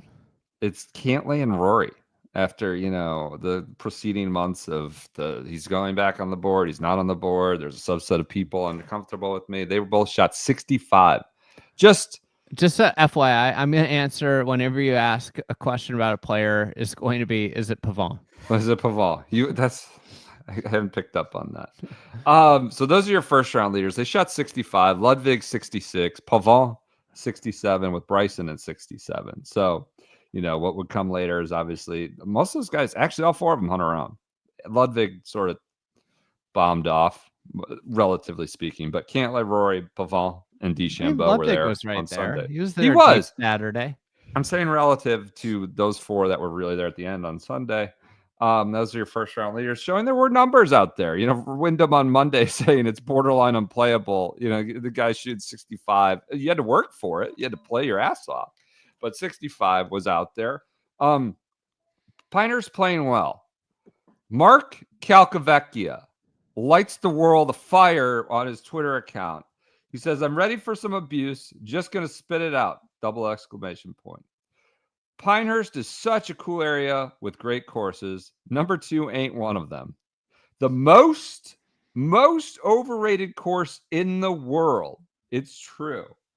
And people went at him for that. That became a big thing, like spicy takes, this, that, and the other. There's Scottie shows up for a super group with a new haircut, gets it really high and tight. And this just launches the aggregator machine. Just people had the field day with this. Will Knights had a good tweet about how, criminals tend to disguise themselves or change their appearance, which he had just really high. And people find the barber. He's like cutting Tiger's hair. And then people in the media want to get their hair cut by, I think it was Monty the barber, but Scottie's haircut became a big subject of interest early on. The great Matteo Manassero qualifies into this event, immediately makes an 8. We were all hyped up, game within the game on this. I think it was him versus Rio Ishikawa, throwing it back to our, Rio won, right? I think so. It was a nail biter, I think, at the end. Yeah, Manassero fought back. We talked about the Italian fighting spirit, and he had an 8. He's like putting off the back of 10. It came right back to his feet and all this stuff. So it's like 7:15 in the morning Thursday. He's got this. Phil also starts bad, and we Photoshop him with the Payne Stewart from grabbing his face. You're going to be a father, and people were really mad. They were really offended by this Photoshop where we put Phil at 9 over. I think he shot 79 over the top of the Payne Stewart Photoshop. And the replies just like, we were personally insulting Phil and we were like getting mad at him. Like the replies were, this is poor taste. This is douchey. Like so what? Mad. What? Why are you like, what's the big deal? Like, we're not saying Phil's like, he's 50, whatever. He can shoot a 79. It's fine. God. People got so mad about that.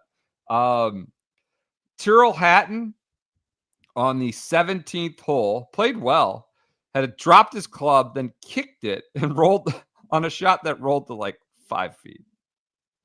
Throws his club down, kicks it, and it rolls out to, I don't know, more than 5, but like 7, 8 feet. I think he made a birdie. I'm not sure. He had a great day. He was very happy and chuffed.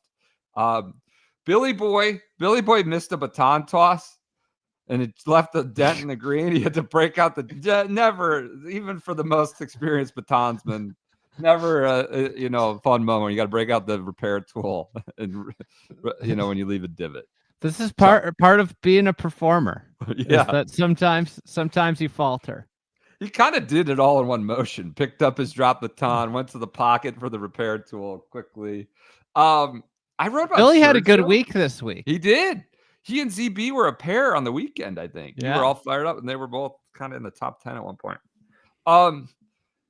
I watched Sergio. He was great. He was amazing. He was like one of like 6 ever bogey-free rounds at Pinehurst U.S. Opens. Just a delight. Didn't like go nuts like the 65s we talked about, but I think you wrote like a Sergio redemption piece. In your career, you've written probably 100 anti-Sergio pieces. You write one positive, and everybody was all over you. Like, I can't believe you're love Sergio. Yeah. It's like he just went spot to spot, avoided a single bogey. It was fun. Rory's on his 65. We wrote a tendency to get impatient and cost himself shots. I think maybe you wrote this. There was this is what he said. There was a little stretch out there in the beginning of the back 9 where I kept hitting it to 20 feet and missing putts. I could have gotten frustrated, but I feel like my patience was rewarded with birdies on 2 of the last 3 holes. That was the first round.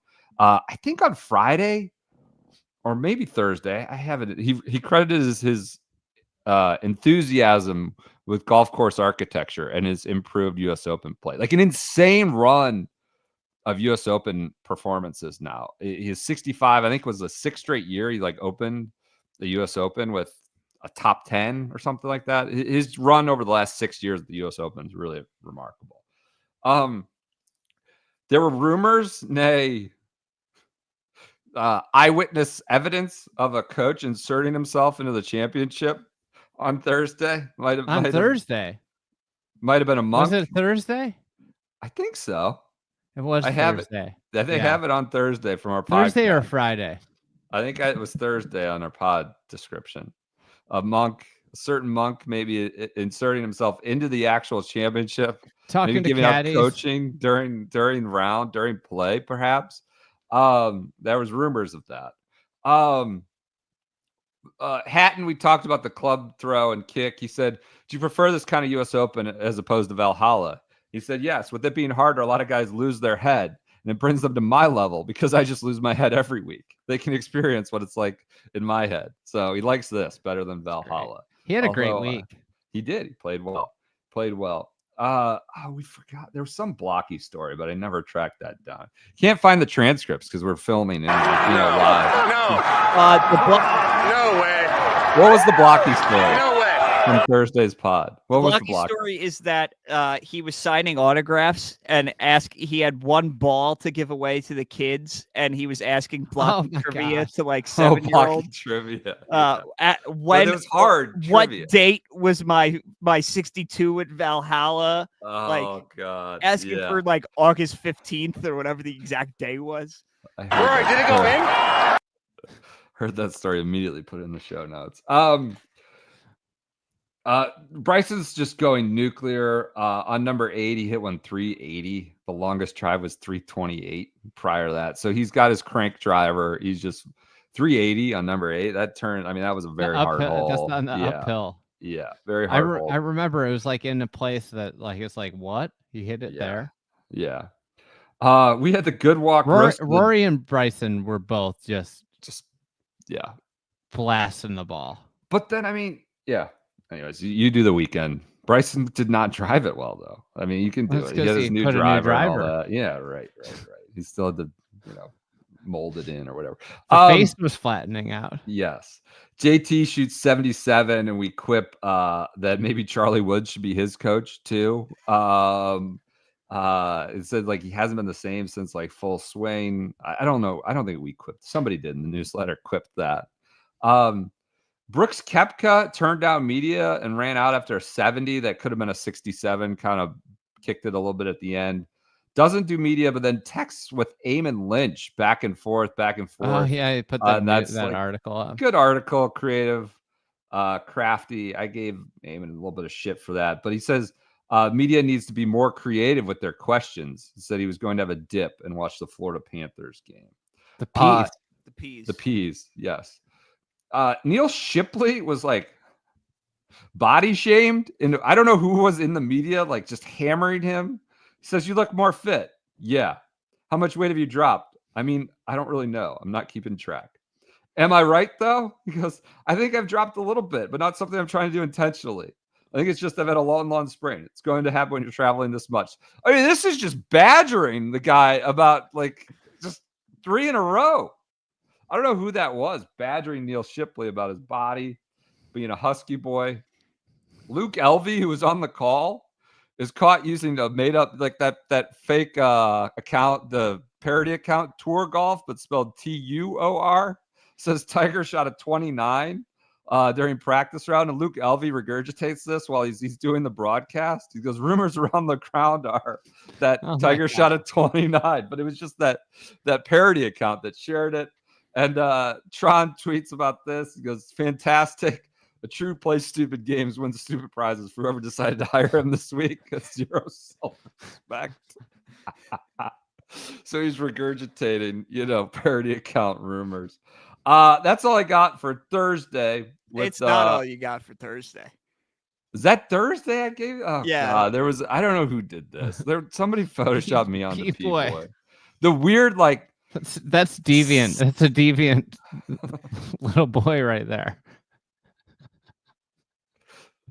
They had a 6-foot putter boy statue that was so scary. The thing was terrible. So he was out there. That's what I got for Thursday. Me watching Sergio, Rory starting to get his feels. Bryson going big. All right, Friday, Ludvig Aberg is your solo leader at 5 under. T2 is Bryson at 4. Rory falls back from 5 to 3 with a 72. So that's where Cantlay still 4 under. Thomas Dietrich, your Illini, gets in the mix with this 4 under. So do you want to talk about what happened Saturday real quick with Dietrich? I was going to say, I don't remember him being in this, but what happened? Started bogey, double, shot a 40 on the front 9. Didn't see him again. You were excited. He was in an all Illinois pairing. He was with Jackson Buchanan and somebody else for the first 2 rounds. Who was the other one? It wasn't Nick Hardy. It was Buchanan, Dietrich. Was it ADDC? No, it wasn't ADDC. It was, I'll look it up. Stricker? No. So we get an improved parking situation that we're very happy. I tweeted about that. Here's what I had the Photoshop on the P-boy. So Aberg's your leader, and Justin Ray is just having a ball with Aberg's stats. Like he's really, I think he's hitting like almost every fairway. So Justin Ray invokes 2 greats, 2 SGS favorites. Ludvig Aberg is the first to hit 20 fairways this week at Pinehurst. He's the first to start his U.S. Open with 20 consecutive fairways hit since George Coetzee. So anytime you're invoking Coetzee, you're in a good spot. And then his other Justin Ray comp is he's 14 of 14 fairways, second player to hit every fairway in 16 plus in a U.S. Open round since Brendan DeYoung. The 10 years ago. So we got DeYoung and Coetzee being invoked with Aberg. Some of the lofty statistics Aberg's putting up. He was a machine, tee to green, just a machine, and had the solo lead. PJ, do you have the Sahith shot? I forgot about this. Like, this is the coolest shot of the year, maybe. Everybody had a ball with this. This was just delightful. If you're not watching or listening on audio, he putted from the back of the green, curled it in, just around a bunker, kind of just drops on the last revolution, going hard right to left. It's a crafty, incredible touch of class around the green. Sahith on Friday. Smiley's happy hour sets up on 15. We walked by it several times. We were kind of inspecting the set, seeing what it was all about a few times. We were just out there messing around. But you made the point. It was like Burley Boys only on Smiley's Happy Hour. I don't know who it was. I think it was Sepp was on there. It was Sepp and Bryson. Yeah. Okay. Burley Boy only Happy Hour. Big Boy Happy Hour. And people started asking Bryson, like, what's going on? Like, what's your improved disposition and your play? Like, he was bad at majors there for a handful of years between like 2020, 2023. Not great. Like, what's going on? You seem so happy. You seem just more confident. He basically credits all the equipment, like entirely to equipment, which is like, oh, well, that's not really that fun. He goes, I learned the equipment that I have is good enough to win in major championships. Feel more comfortable under the gun in major championships, being able to get the job done, even though I didn't, about coming up close at Valhalla. He says, the equipment I have, the combination, I've got LA golf shafts, a crank driver head, some amazing irons that work well for me, and a putter I've trusted. It's a lot of the equipment that's really helped give me the confidence back. So it's just like, just assigning, like, it's just like, I don't know. It's limiting to his work. It was like not the most heartwarming answer. It was all about equipment. Yeah. I can't tell you how important it is to have the stuff that works for you. For anyone out there listening, it's the most important thing to have done for yourself is improve your game at an elite level. I can play a junior set on YouTube, but it's never going to be the same as having your own golf. No shit. I can play a junior set on YouTube and it won't be the same as having your own golf clubs where you can control the shots day in and day out. It's really good equipment. It's getting me a little bit older and realize there's more life than just golf when I'm out there appreciating the time that I've out there and hopefully continuing that. Here's you on Rory, who shot a 72, not his best, but hanging in. McIlroy's ball striking is there. His success this weekend will settle around whether he can convert some of the longer putts he's been content to have. Much like last year's U.S. Open at LA, he's primed to be a factor late on Sunday, and he has a real shot to earn his first major in 10 years. He ground out 72 today in tougher conditions. They did get the tougher, windier side on Friday. His performance Saturday will be fascinating.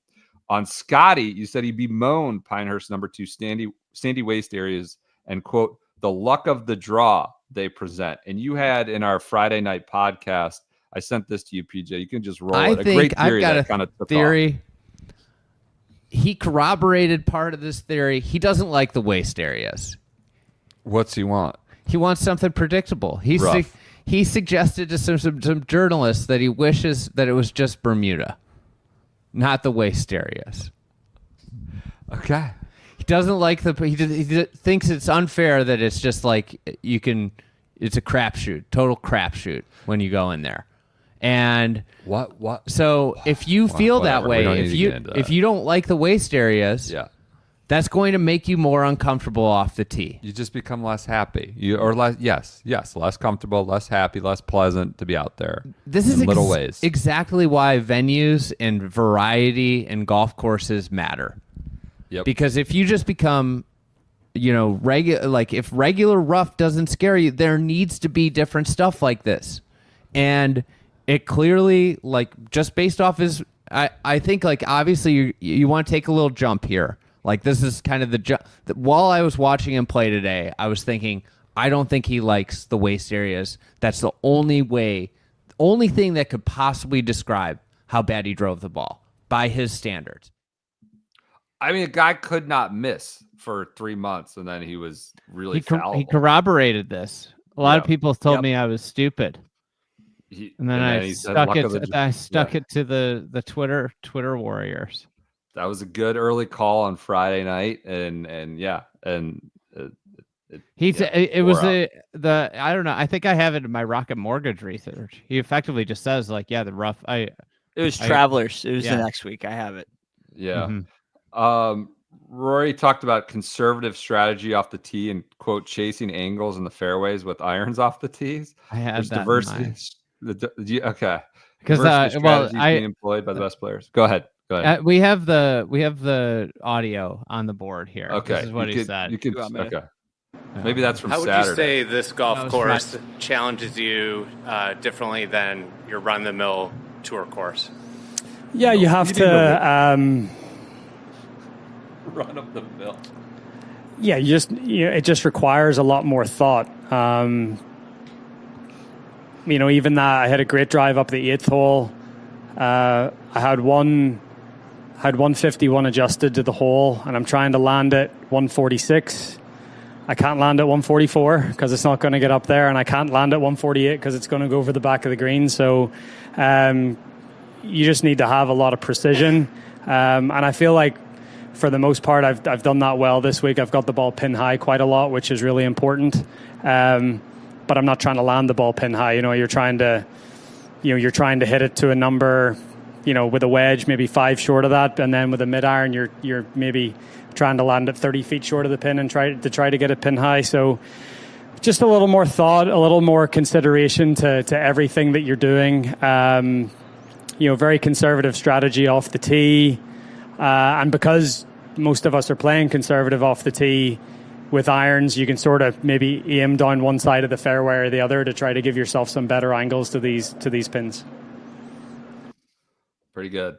So yeah, he talked about this on Friday. Then you give him that on set run of the mill PGA. I love that. But no, they're hitting irons off tees, maybe on holes that aren't short, for sure, to kind of what's the best angle, what's the best strategy to a green that's effectively much smaller than it is area-wise. It was good.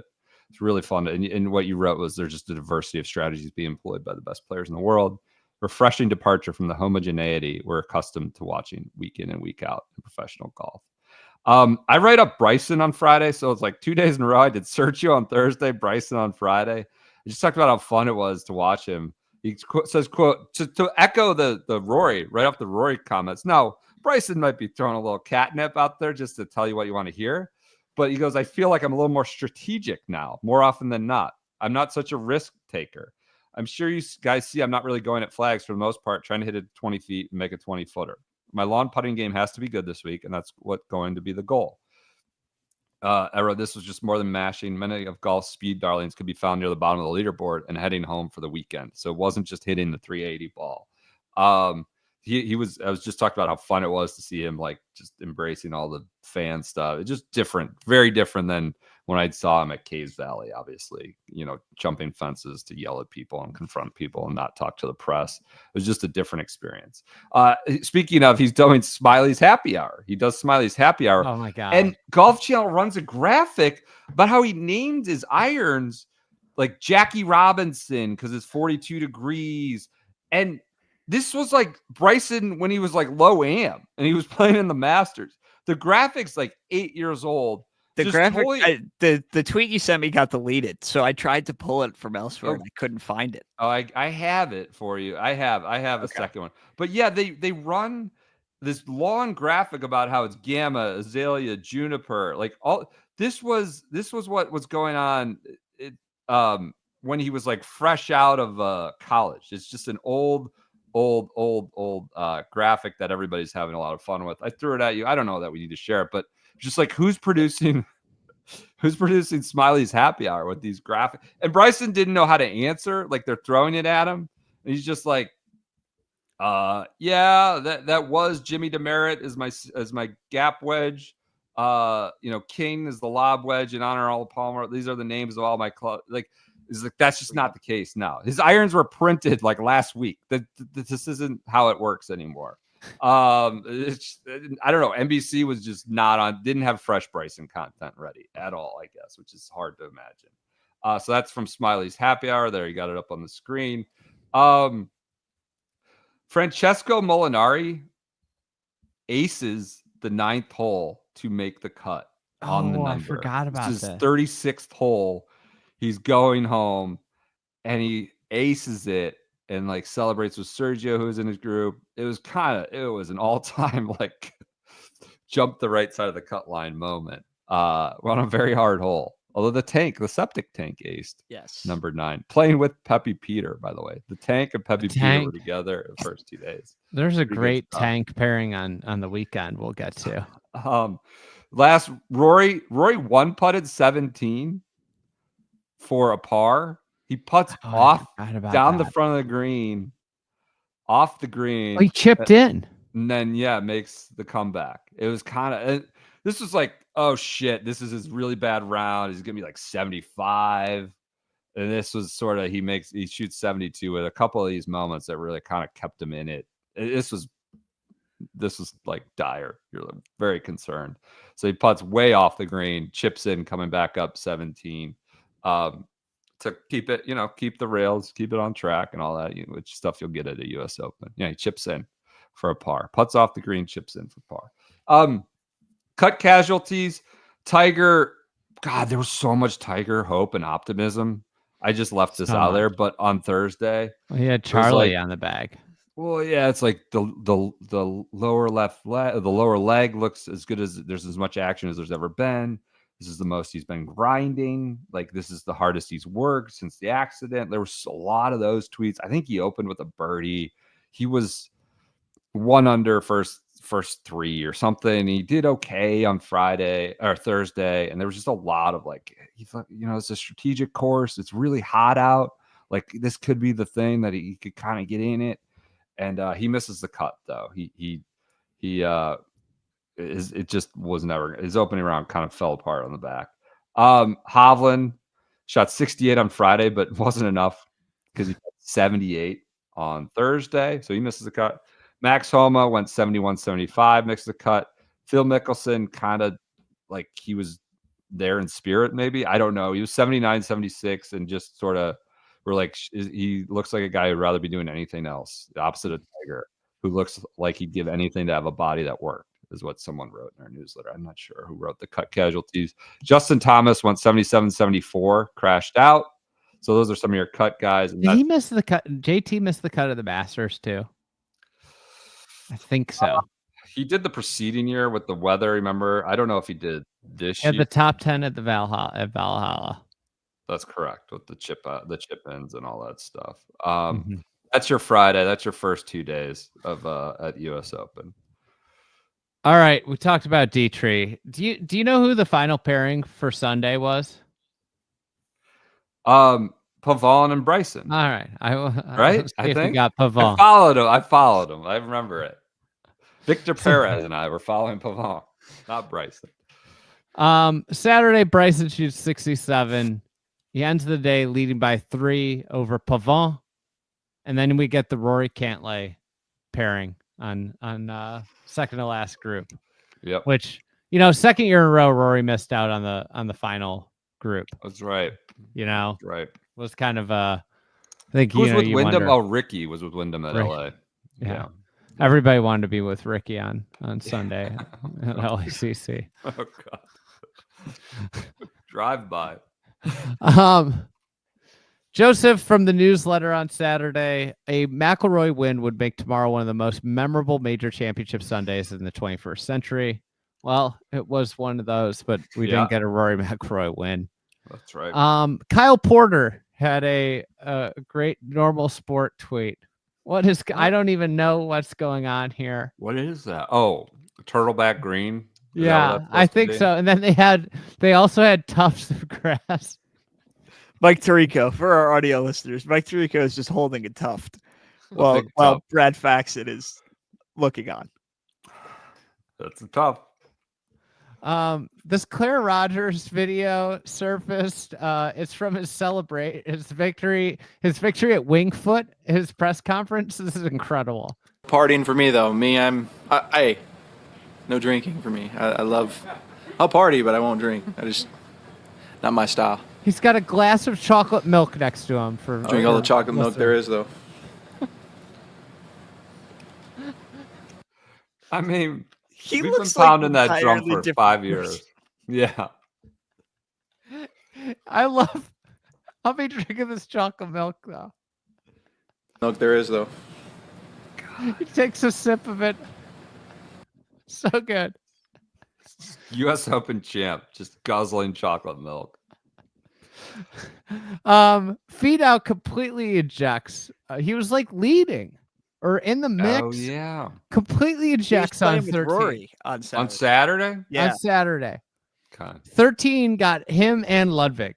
They both made triples on that short par 4. So he attempted another long putt from off the green on 13. That didn't go well. He ended up putting through into a bunker. So through the green into a bunker. Then he hit his bunker shot back through the green and it resulted in a triple. The only thing worse than the way that Finau played the hole, NBC, this big name player in contention, just imploding. NBC cuts to playing through. Shows him mid meltdown. The mess, yeah. Total mess, and it's playing through. Yeah. Monumental. He finished third in the tournament. He did, yeah. Came back. Literally, enough. Finished 2 shots out of winning. Yeah. And this whole the thing that cost him the opportunity to be right there with Bryson and Rory. I remember this now. They play it during playing through. It's just you can't Tommy Roy, you can't do that. You gotta go. You gotta sell ads. Do you care about golf fans? Ludvig also checks on 13. It was very similar to Finau. Basically going back and forth around the green. I think Brandel talked about how this was his weakness. And I think that was the thing that I appreciated about Pinehurst number 2 was that it exposed everybody's weaknesses over the course of the week. And if it was a weakness, but you overcame it like Bryson around the greens, you were rewarded. But if you drove the golf ball poorly, even if you're a bomber, if you didn't know where it was going, the toughs were going to get to you. They're eventually going to get you. For all. Yep. I mean, the toughs even came for Bryson in the final round, but he overcame it with some miraculous short game play. But it allowed all types of players, and it really got to people. There was an amazing Joe Scavron meme that went around. Do you remember this? Ludvig. Yeah. 10, didn't he drive 10 or hit it on in 10? Yeah, on 10. The bunker. Yeah. Shot of the day that day. Yeah. He's like, whoa. It was a 7-wood from 282. Yeah. Yeah. He missed this putt though, unfortunately. Scavron goes, wow. That was a great face. It was a great face. It's a meme. So that went all over the place. On Saturday, Bryson has to get treatment in the middle of the round. I don't remember that. Yeah, he asked media to stay away. This is on 10, right? Yeah, they're on 10. the side over there by the fence, and they got the drone. They overhead. had the drone over it. He was getting treatment. He said after the round, it was tougher to get through on a couple shots. It's okay. I've had it a long time now. It's just something that popped back up. I've been playing a lot of good golf lately, working on my house, trying to get my house finished. So I haven't really had time to rest like I want to. The 2 weeks I had off after the PGA, I was really grinding and focusing on stuff. I wasn't able to rest. This is all about his treatment. He gets asked about his treatment, and he's getting his body worked out. He said he starts talking about his house, getting his house finished. So it looks like Bryce is going to run away on Saturday, but he made a double on 16. Just complete mess. He was in front of the green. Again, we talk about exposing weaknesses. We would have if Sunday at the end goes differently with Rory and the putt on 16 in particular, I think we would have gone back to this is the hole that cost. He had basically a chip roll back to his feet from in front of 16. And he makes a double, and it feels like he lets everybody back in. Now that you say that, I do remember there was a moment of this is just kind of inevitable on the weekend. Bryson's going to win. There was an inevitability there for a bit. Yeah, he shot 67 with a double. Yeah. On 16. Yeah. He was unbelievable. He was so good on Saturday. But he bounces right back. He makes a birdie on 17. Okay. It was overall a tough day for NBC. No laying up. No laying up kind of summed this up. NBC promised us that they were dedicating all their possible resources to their biggest events. This is their biggest event, and they've managed to lose audio on the lead groups and currently have no graphics and leaderboards. Unbelievable. Yeah. They kept having some technical issues. It was so hot. It was so hot and humid, though. The wires were overheating. The wires. That was my I was out there. I didn't not watch much coverage this week, so that was interesting going through these tweets. Yeah, like I feel like I watched like 12 hours of golf outside every day. Yep. It was an awesome week. 3 is drivable, and Corey Connors makes an eagle there. It was the only eagle, but then there were like some bigger scores. I mean, Connors hit it to like 2 feet. I was standing right there when it went. But like also, I think Hatton might have been in his group. He ended up over the green and like basically like a footprint on the cart path. It's like you could get completely jammed, or you could, it was just that was great from it. Septic Tank was playing on Saturday with Harmon. Just incredible visual dogs, baby, of those two dogs going around, a big dog and a little dog. That's good.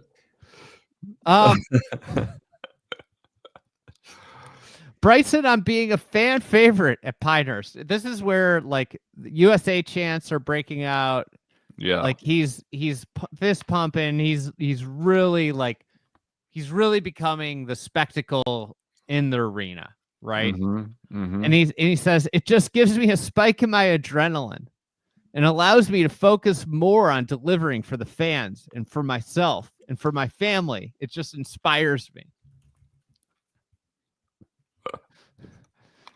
So I talked about the pairings earlier, how Cantlay McIlroy are paired. This is the first time they've been paired together since last year's Ryder Cup when they had the flare up with Wakava. And there were a lot of tweets about that. First time since he referred to Cantlay as a dick. Okay. I honestly forgot they played together. I mean, this is one of those. It was a cold pairing.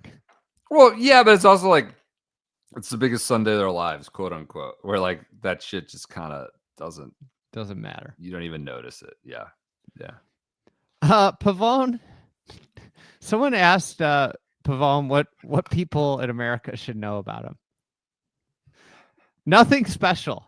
Oh God. I just love golf. That's the thing. I'm just so happy to compete here in America. It has been a remarkable journey for me. I just love so much competing here. And this is what I like people to know about me. I'm a pretty regular guy. It's just awesome to be here and having a chance to share maybe the last round in a major in the last group with a guy like probably Bryson tomorrow. You give I him feel a like Pavone and Bryson really gelled. They did. Bryson made the putt, hug, but then right? silenced the crowd to let Pavone. Yeah. Pavone was, I think Pavone afterward, I didn't pull this in the research, but I'm thinking about it now, talked about how amazing it was to play in that arena. Pavone was a big winner. He was. And everybody kept waiting for him to shoot 79 or just be, but he kind of hung around. He was persistent, Bryson and Rory overshadowed everything, but he was not fully out of it. He hung on there, never blew up. All right, let's get into Sunday. Okay. We'll just get this over with out of the gate. Bryson wins. No. Wins at 6 under. He shot 71. It was a all over the place 71. Yeah. Rory finishes second at -5. He shoots 69. Obviously, the end of the tournament was what everybody will be talking about. Rory misses a putt inside of 3 feet on 16. Justin Ray had quite the statistic. He was, I think, 496 out of 496 on putts inside of 3 feet on the PGA Tour this year going into that putt or something.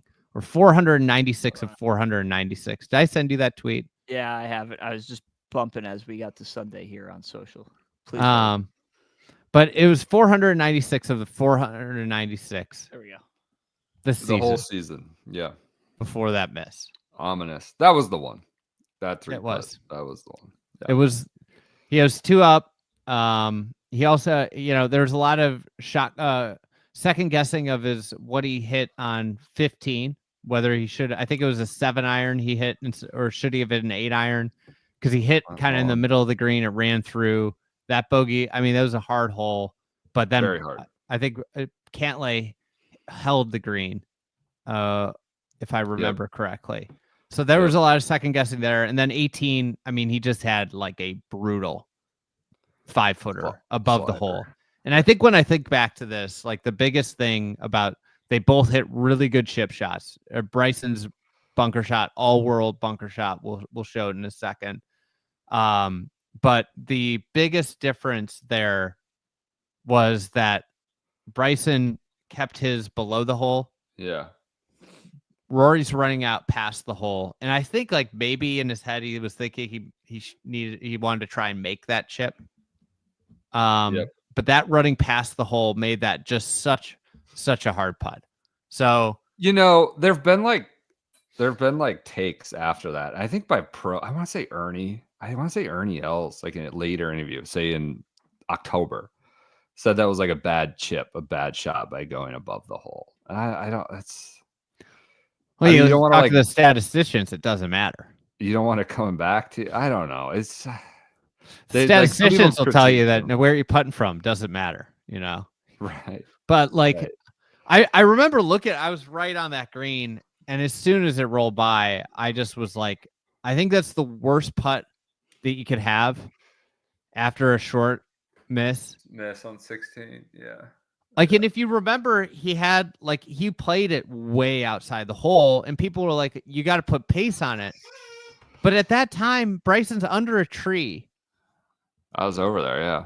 And it's kind of like you couldn't put pace on that putt, because if it rolls by, then you could have 10 feet coming back, and like bogey could get you in the playoff. It was an awful place to be on the green. Yeah. Because it was like this 5-foot putt that you have to play a cup out effectively. Yep. Commenter, you may have this in your notes, so sorry if I'm jumping on it, but Nick Roden says Bryson's up and down on 18 is rightfully overshadowed by number 8. This. Okay. All right. I'll leave it for you. Yeah. I have Garrett's tweet for Bryson. So let's go back into moments. Let's start with Joseph, actually. This is from the newsletter. A lot has changed for Bryson DeChambeau since he turned pro in 2016. He's undergone a full body transformation. I would say 2 full body transformations. Experimented with maxing out his ball speed, made numerous tweaks to his equipment stack, and switched tours. He's gone from expressing annoyance at the cameras that threaten his brand to embracing cameras and engaging with the hundreds of thousands of people who follow both him and his YouTube channel. But throughout Bryson's transformations on and off the course, his golf DNA has remained the same. He's a thoroughbred champion. And I think that is like, he's done all this stuff, but all at the same time, like, he's always won. Yeah. He's won big time events, US Dams, NCAA championships, now 2 US Opens, and pretty incredible. So let's go to moments. Let's start with we'll start with Rory, a shot that kind of decided the tournament as well. Everybody's going to look at 16 and 18. Hole 5. Yep. He hits a iron into the green, pummels a drive, has an iron into the green, and his ball rolls up. It looks like it's going to stay. He would have had probably 15, 20 feet into for eagle on this hole in the visuals, but it kind of, that false front is vicious there. It's a huge false front. It catches the false front, rolls back into the waist area, into a footprint. And he ends up making, it looks like it might stay right there. I mean, it would have been amazing. But again, this is the margin of Pinehurst. Like, that shot has to miss right. Mm-hmm. Cannot miss it left, because he saw, I think it was on Thursday or Friday, his entire group ended up. Scottie, Xander, everybody was kind of putzing around in that left short. Yeah. So he ends up in a footprint just completely jammed over there. Right. But in a way, kind of jammed himself because you could just dump it right there, and you're not walking off with worse than a 5, and you're probably getting up and down for a 4. Which like is what effectively what he had to do from down in the waist is he blasted up to the right, then he doesn't get up and down. He makes my early week research I just left on the side said Xander had a 186-yard drive there. I think he must have chopped one left. Yeah. You were out there. It's just like, I'm not going to include it, but yeah, hard hole. I mean, well, it's not that 4-5 stretch is a challenge with half bars. Go ahead. Ben Coley just called it golf is shit. He had like screenshots of it. Huggin was like apoplectic about it. Why? He was Garrett and Huggin were going at it. How gimmicky it is. Oh, God. Wait, why is it gimmicky? Just the front, the false, what part? Well, he was like, this is bullshit. It should have been stayed up there. This is like where like rooting interest. So that happens. He makes a bogey. Then he has like an incredible up and down on 6, 7, and he birdies 9, 10, 12, and 13. Ascending the leader. I think this is from Joseph. Ascending the leaderboard while DeChambeau faltered. With 5 holes to play, Rory McIlroy stood on the 14th tee with a 2-shot lead. That stretch in there, he basically made every putt that he didn't make at LACC, that he didn't make at St. Andrews. Like, he were like, oh, what another great approach shot. He's 15 feet. He made them. He just made them all. He had incredible up and downs in there too that saved pars in different places. Right of 8, 14. Like basically like everything that kind of was like not right in other majors. It is, and it's just like this is happening. This is going to happen. When he made the one at 12, I was like, it's happening. I thought 12 was really when it. 13 is the one where he launched it back to the grandstand. He got a drop, right? Yeah. And that was a great up and down there too. And Bryson had like a crazy birdie there, right? Yes. Yeah. He was out of, he played it short. He didn't drive it. Yeah. But he made a long putt, right? Mm-hmm. Yeah. Yeah. He rolled one in, and then he had one of the shots. So 2 shots go forgotten with Bryson. If you pull up Garrett's tweet, it's the way he played 8 because he was in the middle of the trees and then he hit it left to that back pin, which was dead. I mean, it was so dead.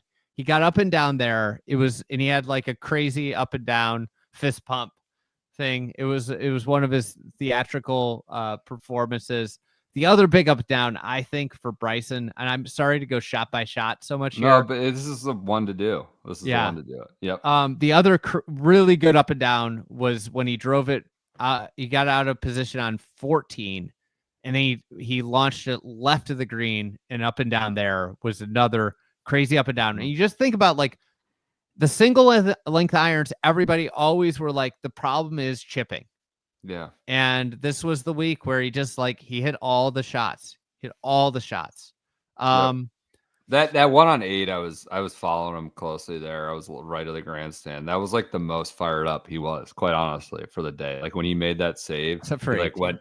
Yeah, except for 18, of course. But like when he made that save, he went to the grandstand. Around 2 hands. That was a miracle save at 8. That was a dead. So, anyways, then that like one thing, Rory hit driver on 18, and he hit it way left. He had hit 3-wood all week, every round. He had hit 3-wood. I wonder why the driver came out then. I think that's like one of the questions. Bryson, and then Bryson plays 18. We could cut to the video here.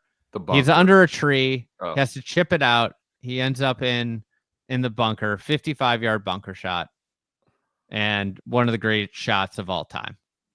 It's to inside 3 feet, and he said afterwards, like, thank God I had the single length irons. Because it allowed me to hit that so far. Right. Meanwhile, Rory's in the scoring. It'll be a famous, there's also the one of him hunched over the table. with the beef jerky or granola bar or something like that. Yeah. Be a moment. Bryson on Rory. Rory will win multiple more majors. There's no doubt. This is Shackelford. With the huge grandstand surrounding Pinehurst 18th, still rocking after the winning putt, DeChambeau went full Leonard Bernstein to his orchestra of admirers, conducting them to remain quiet so playing partner Matthew Pavon could finish out his sensational week. Bryson's got class too. The spectacle continued with a new two-time champion promising to let every man, woman, and child touch the silver prize if they so desired. After his historic signing the historic scorecard and thanking Pavon as scorers checked his numbers one more time, DeChambeau reappeared for a moving trophy ceremony speech that included a big shout out to the maintenance crew. Then he backed up his promise by jogging down the 18th fairway to the shock of security so that people could put fingerprints all over the 129-year-old prize. A brief stop at Sky Sports postgame show perked up the pro Rory team, trying to make sense of another emotional loss by Europe's most beloved player. Speaking of chiseling tools, Bryson also watched the final trophy engraving work and live streamed a thank you on Instagram. He was on IG Live. I remember where 25,000 people joined for a brief promise to his fans. Then he signed off to drink out of the trophy, maybe chocolate milk. Chocolate milk, yoo-hoo. Yeah. Once the 18th hole bunker stand had been taken out and bagged for posterity, he bagged sand out of the 18th hole bunker. Vaguely remember that. And he predicted some chocolate milk and imbibing, just like the 2022 just like 2022 at Winged Foot. Yeah. One thing, this is a little out of order. Bryson, you can't forget, asked for TIO on 18. He did. Yes, he did. I was there for that. I asked him. David Rickman. Yeah. David Rickman quickly denied the frivolous request. Yeah. After multiple practice swings, DeChambeau smothered a shot forward into the bunker. He said afterward, I was trying to run it left of that bunker, run it up the green, give myself a 2-putt. I had no backswing. At a certain point in time, I'm just like, okay, I have to hack it. Hopefully it'll go down the line, but it didn't. It went into the bunker, one of the worst places I could have been. But G-Bose just said, Bryson, just get it up and down. That's all you got to do. You've done this plenty of times before. After my tee shot, I was up there going, man, if he makes par, I don't know how I'm going to beat him. I just really didn't know. Then I heard the moans, like a shot of adrenaline got in me. I said, okay, you can do this. Wow. Over the weekend, Bryson was insinuating they wore a Hogan cap as an ode to Payne Stewart, which was like absolutely not true. There are he's on the record remarks of when he turned pro about why he wore a Hogan cap, not because of Payne Stewart. Newsflash. No. Just trying to make the Pinehurst connection there. Let's get some odds and ends. McIlroy played 14 through 18, 3 over par for the week, 5 over the last 3 rounds. Bryson switched driver heads 20 minutes before the round on Sunday. Yeah. DeChambeau seemed mildly phased by hitting only 5 fairways and winning the U.S. Open on Sunday, and he took some of the blame for the bizarre last-minute driver head switch less than 20 minutes before his tee time. I probably shouldn't have changed the heads, he said. I was trying to get a fresh head in there. It had good cover. It had good curvature on the face, but it was a little bit lower loft for what he effectively, for whatever reason, those lower lofted heads have been missing right. Consequently, I missed it right all day. A bit frustrating, but the driver that I was using the past 3 days was just starting to get flat. It was 9.5 inch curvature. I won't go over that. I wanted to get a fresh head in. I was driving it well on the range. On the golf course, nerves got to me a little bit. I wasn't as comfortable with it. Probably needed to work it in more than just hitting 5 balls with it. So anyways, like he talked about this more. He talked about like how he needs to hit like a certain number of balls to get the driver head to exactly where he wants it. Right. I mean, he missed all those fairways. I remember Brandel was like, wasn't Brandel kind of losing his mind that we're about to get into? All this. Right, sorry. There was like a ton of wiregrass angst with Bryson winning. Yeah. This is an NLU tweet about Brandel. He does the Aaron Paul. He can't get away with it. This was the debut of maybe my favorite Brandel phrase ever of strokes gained, good breaks is what he just kept yelling all week every time that Bryson went into the wiregrass. There was a good Claire Rogers tweet that was what? So it says Bryson DeChambeau. It's a PGA Tour. They had to between the Champions Tour and the PGA Tour. They had some tough tweets they had to send on Sunday majors. Bryson DeChambeau has won at U.S. Open Golf for the second time, and they put like a little trophy emoji, and then Claire Rogers put in, "It's your birthday," period, from The Office. It's when Dwight is in charge of the party planning committee in The Office. It's like basically like, how could you make something exciting sound as boring as possible? Rory left the scene quite quickly. Yeah. Effectively, like before, Kyle Porter opined probably before Bryson has signed his card. Pulls out of the parking lot really quick and does not do press afterwards. I think probably something he wishes he could do over, but I think at the same time at that moment you are. I don't know. I never had the hugest problem with that. I think we would have gotten some stuff like the emotion of the moment that would for historical purposes, but I kind of never really was that upset about that. Rory or anybody else, the way it went down. I had a little glass half full look for Rory fans. I remember I thought of this right after he peeled out of the parking lot. I tweeted on the bright side, Rory gets the biggest allotment of FedEx Cup points. That's pretty good. That is good. So that was my glasses half full look at the week for Rory fans. Positive. Love that. You had a great tweet about Bryson's celebration.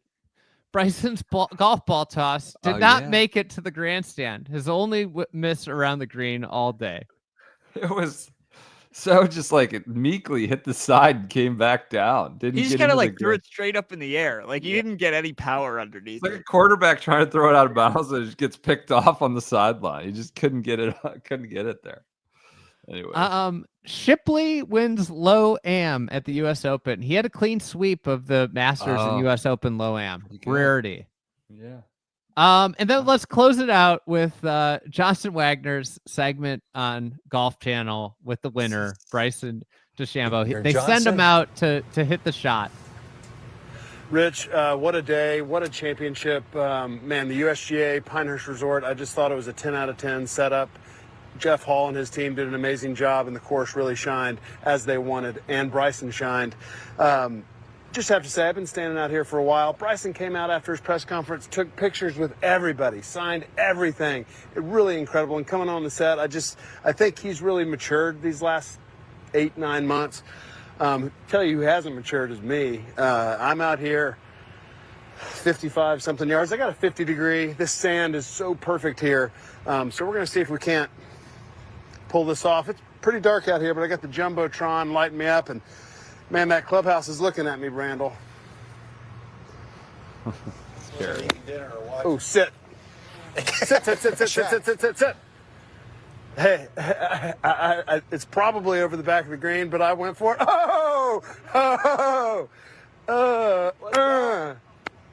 How about this? Take this. Okay, I'll take Bryson just showed up for Okay, so I just saw you did you blade it over? I was worried about hitting the window. I think, Steve, did it land over the green? Yeah. let's try one more. I want to see it one. Oh, come on. You got this. All right, so it's a 50 degree. Perfect. Yeah. That's perfect. I know. So it was. Yeah, just a little. This is where I hit it right here. Yep. Oh no, better lie than that. Yeah. There you go. That's How about perfect. that? Yep. Well, this was insane. This whole just to really be aggressive and I got him. To be aggressive and dude, by the way, so happy for you. What goes through my mind? Did you think about hitting the clubhouse? Did that thought into your mind at all? It did on the second shot. Okay. If I hit it too hard and it ran up the left hand side, I think I could have rolled it through.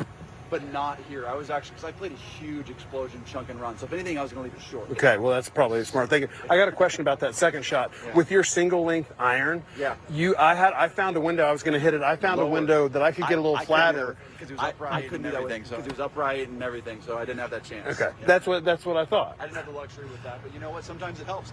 There's been some shots out of the native area where I was more vertical and I was able to get around the bush. So there are times where it helped too. How'd it feel to hold that thing for a second time? I love it. I heard there's sand in there. Is there anything else going in there? Literally, yes, there will be. We'll clean it out and hold the sand. But that sand is from this bunker shot, and I will forever have that sand in my house. That's awesome. All right. Come on, right here for the U.S. Open. Up and down to win the U.S. Open.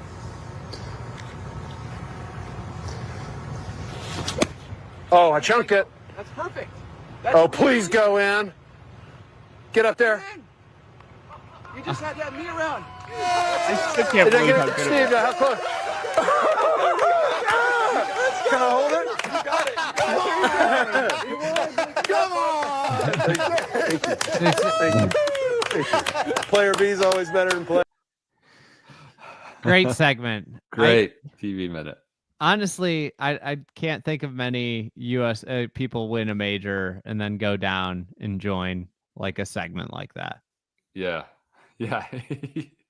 It was showman. Incredible. He is a showman.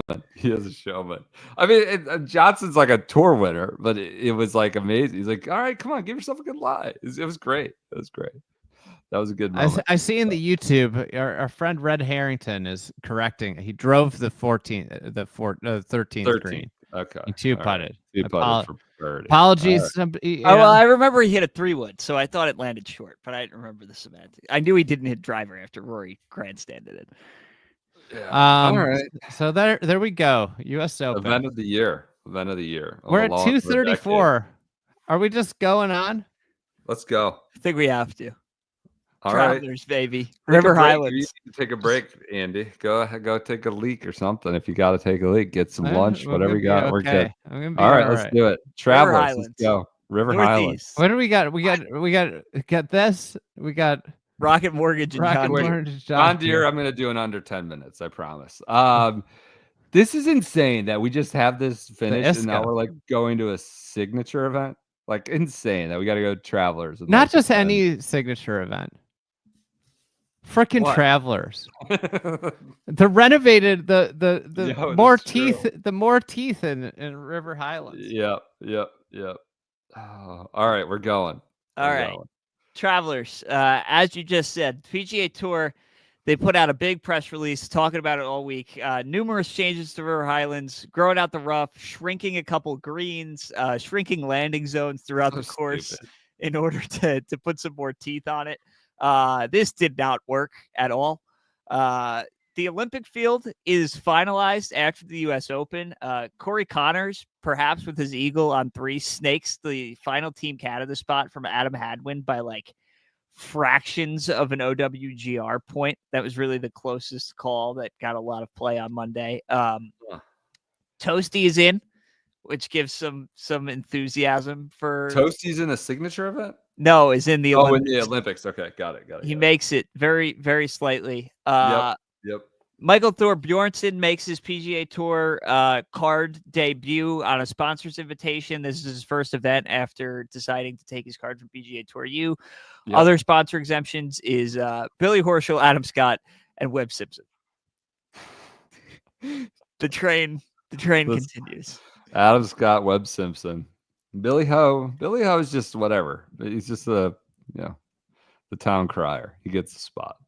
Bryson spends his morning in New York. Immediately on Monday morning, goes to the Today Show with fellow golf podcaster Carson Daly and does the Tonight Show with Jimmy Fallon.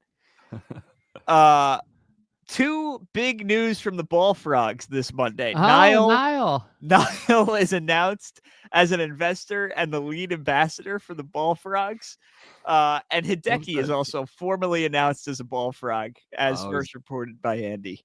He's the fill-in. He's for Hatton. I forgot I snuck in the Hideki. The Tyrrell Hatton fill-in. This happens on the same day that the Celtics win the NBA championship. So big day for Boston all around, as the Ball Frogs moves did not make the front page of the Boston Globe. Brendan, you had a very good tweet about that. I didn't screenshot it though. Sure, you're fine. Rory McIlroy puts out his statement at 5:00-ish on Monday evening, saying yesterday was a tough day, probably be the toughest I've had in my nearly 17 years as a professional golfer. I'd like to congratulate Bryson. He's a worthy champion. As I reflect on my week, I'll rue a few things over the course of the tournament, mostly 2 missed putts on 16 and 18 on the final day. I feel closer to winning my next major championship than I ever had. The one word that I would use to describe my career is resilient. I've shown that resilience over and over again over the last 17 years, and I will again. I will take a few weeks away from the game to process everything and build myself back up for my defense of the Genesis Scottish Open and the Open at Royal Troon. See you in Scotland. You have another good tweet saying that Rory announces he will not play the Rocket Mortgage and the John Deere. I mean, what is that? Just implied? See you in Scotland? What he's announced he's out of Travelers. You need to tell us about all of them. Yeah. Very unfortunate for the Rocket Mortgage and the John Deere. Sorry. Yep. Little John Daly makes his Cork Ferry Tour debut this week. That was the big story down there. Yeah. That gets a lot of play early in the week. John Rahm has miraculously recovered from his foot infection and will play LIV Nashville this week after just dropping out WD. Yeah, that was after crazy. A bizarre Tuesday. He was just back on the saddle. No 6 U.S. days Open later, he's okay. That Z-Pack got cooking. 6 days later, the infection. He's okay. The hole in between his foot and his toes on his foot has healed. In his pre-round press conference from Nashville, he comes up with a wonderful technological innovation. Their production. Oh, well, I honestly, this has been for a long time, and I think it's more because I'm in the situation. I just watch golf on mute. I want to watch the shots, and I try not to. Was it a bit of a, I don't know what the word is, but to go from ABC to then NBC to then Peacock to then back to the next thing, yeah, I mean, it should be, can make it a little bit easier. And it is an open after all, just turn on one channel, hopefully be able to watch a whole broadcast. But I thought it was, from what the times I had it on and I could hear, I thought it was. So, John Rahm would like, if only there were just a channel that could show the golf. I mean, there were a lot of tweets looking back at the U.S. Open, like, this defines modern golf, that I have to like scan a QR code while I'm watching the golf to then go download the app to watch the next portion of the golf scanning QR. It's just ridiculous. If only there were a channel that could just show the golf. So thank you, John Rahm, for pointing that out from your first home experience for a major. The PGA Tour announces on Tuesday a 15-minute grace period to amend an incorrect scorecard following the Spieth DQ at RIV, giving people a way to correct an incorrect scorecard. That you do it or don't, you know. This one, Andy, you might want to get ready. The Good Midwest Open happens on this Wednesday, won by Michael Block. And No way. I think it was in Kansas, but Blocky like holes out a couple times. It does go in. He wins alongside his son, the Midwest Good Open. Jack Nicklaus bangs the drum for the P's ahead of Game 5 of the Cup final. He's out there just leading the chant, banging the drum. That one came out of nowhere. Scottie reveals in his Wednesday press conference that he did not like the coin flip quote unquote Wiregrass, and Andy just takes an absolute victory lap on everybody calling his theory out of nowhere. I know we've had a lot of contenders for visual of the year. Orbit is up there, but this one might be my favorite. Chris Berman plays in the Pro-Am at the Travelers, and it's like 97 degrees, and he goes full Lucas Glover with a lot of swamp ass. His shorts are very, very wet. Just an absolutely hilarious photo. God. So that was Reifer. That's Reifer's status, right? Whoop, whoop. Lucas Glover. Charlie Woods qualifies for the U.S. Junior Am. He medals, wins the Florida qualifier. So everybody gets excited about that. The women's PGA is at Sahalee, and there is catnip everywhere about the narrow tee boxes and fairways, and just everybody is daunted would be the word I would use. That was a bad major. I mean, I think it was Amy Yang won that, right? Amy Yang won that, her first major in a 17-year career. She wins by 3 over Lilia Vu and Jin Young Ko. Lexi was the solo leader on Thursday in her retirement tour. Nelly not shown at all on Thursday due to the crazy broadcast schedule. She goes out in 42 on Friday to miss the cut. She is very emotional on the broadcast. They show her like crying, walking out from the woods. Not a good week for Nelly that week. Bryson takes the U.S. Open trophy down Broadway in Nashville to Jason Aldean's. He's standing in line at Jason Aldean's kitchen and grill, or kitchen and bar on Broadway, just has the U.S. Open trophy. Also goes to dinner at Greg's on Thursday and lets Greg Norman hoist the trophy above his head. For anybody interested in potentially cursing Greg Norman's future prospects of winning a U.S. Open. Lot of just Bryson this week. LIV Nashville is very popular. Very popular. He's got like a huge gallery on Friday following him around. Like, people are ready and excited for Bryson. This also comes out Thursday before LIV kicks off. Phil Mickelson goes line dancing. Oh my God. Was that Tringali, Phil, and Steele just line dancing? Oh my God. Yeah. Ridiculous. This That's an all-time visual. This might be a contender for visual of the year. Phil line dancing in Nashville. Man, this LIV Nashville was a bevy of content. Tom Kim is your solo leader at the Travelers after Thursday. Will Zalatoris, Ricky, Akshay, and Kitty Cat, Kurt Kitayama, T2. Breakout player of 2024 right there, 2025 right there. Kitty Cat. Possibly because of this performance. Kitty Cat's gonna turn into House Cat.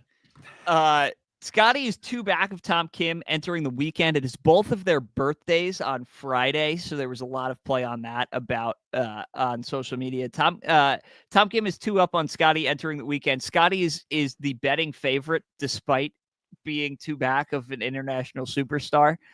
So Scottie is still getting a lot of play after his Tiger odds did not hit at Pinehurst. Saturday, potentially, the round of the year. Who's to say? Cameron Young shoots a 59. People are very, very excited about this. Joseph puts out a tweet for his own guy, some friendly fire, calls it a meaningless accomplishment in the era of speed, TrackMan, and failure to regulate equipment responsibly. Joseph gets ratioed to like hell on this tweet. It's got like 1.7 million views on Twitter. The word meaningless was where he got a little like it. Yeah, it's an accomplishment. How much weight you want to assign it is up to you, but it's certainly not what it used to be. The 59. Oh, he got crushed.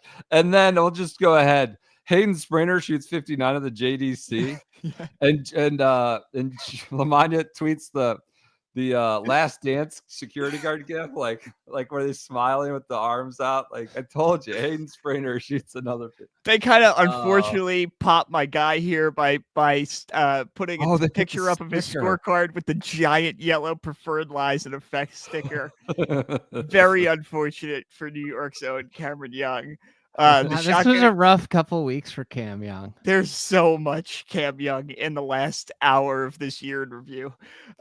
So congrats to Cam. He goes out on Sunday. He starts birdie. He shoots at 30 on the front nine on Sunday to get to one back after not being in contention at all pre-59. So he just kind of like goes absolutely nuclear for the last 2 days of the tournament. But of course, how he's going to get his first win. Of course, does not win naturally, as one does. Sunday in LIV Nashville, Jon Rahm, newly back to playing, takes offense to some drones. Here in the front left today. I forgot about that. Oh, this is headed towards the penalty. Yeah, it's a double cross. It's fucking incredible. Right on my backswing. Fucking drones every time. First mistake of the day.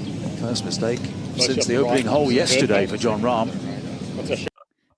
Hey, I want you to remember that when we start doing that. We sure are spitballing, aren't we, Rich? Talking about having people hitting shots over clubhouses, and we can't even get it there.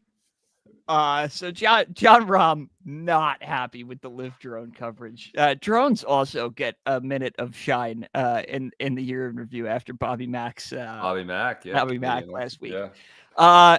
The British Am is this week, won by PBJ Jacob Scott-Olesen at Ballyliffin, right? At Ballyliffin Junior, yeah. Junior.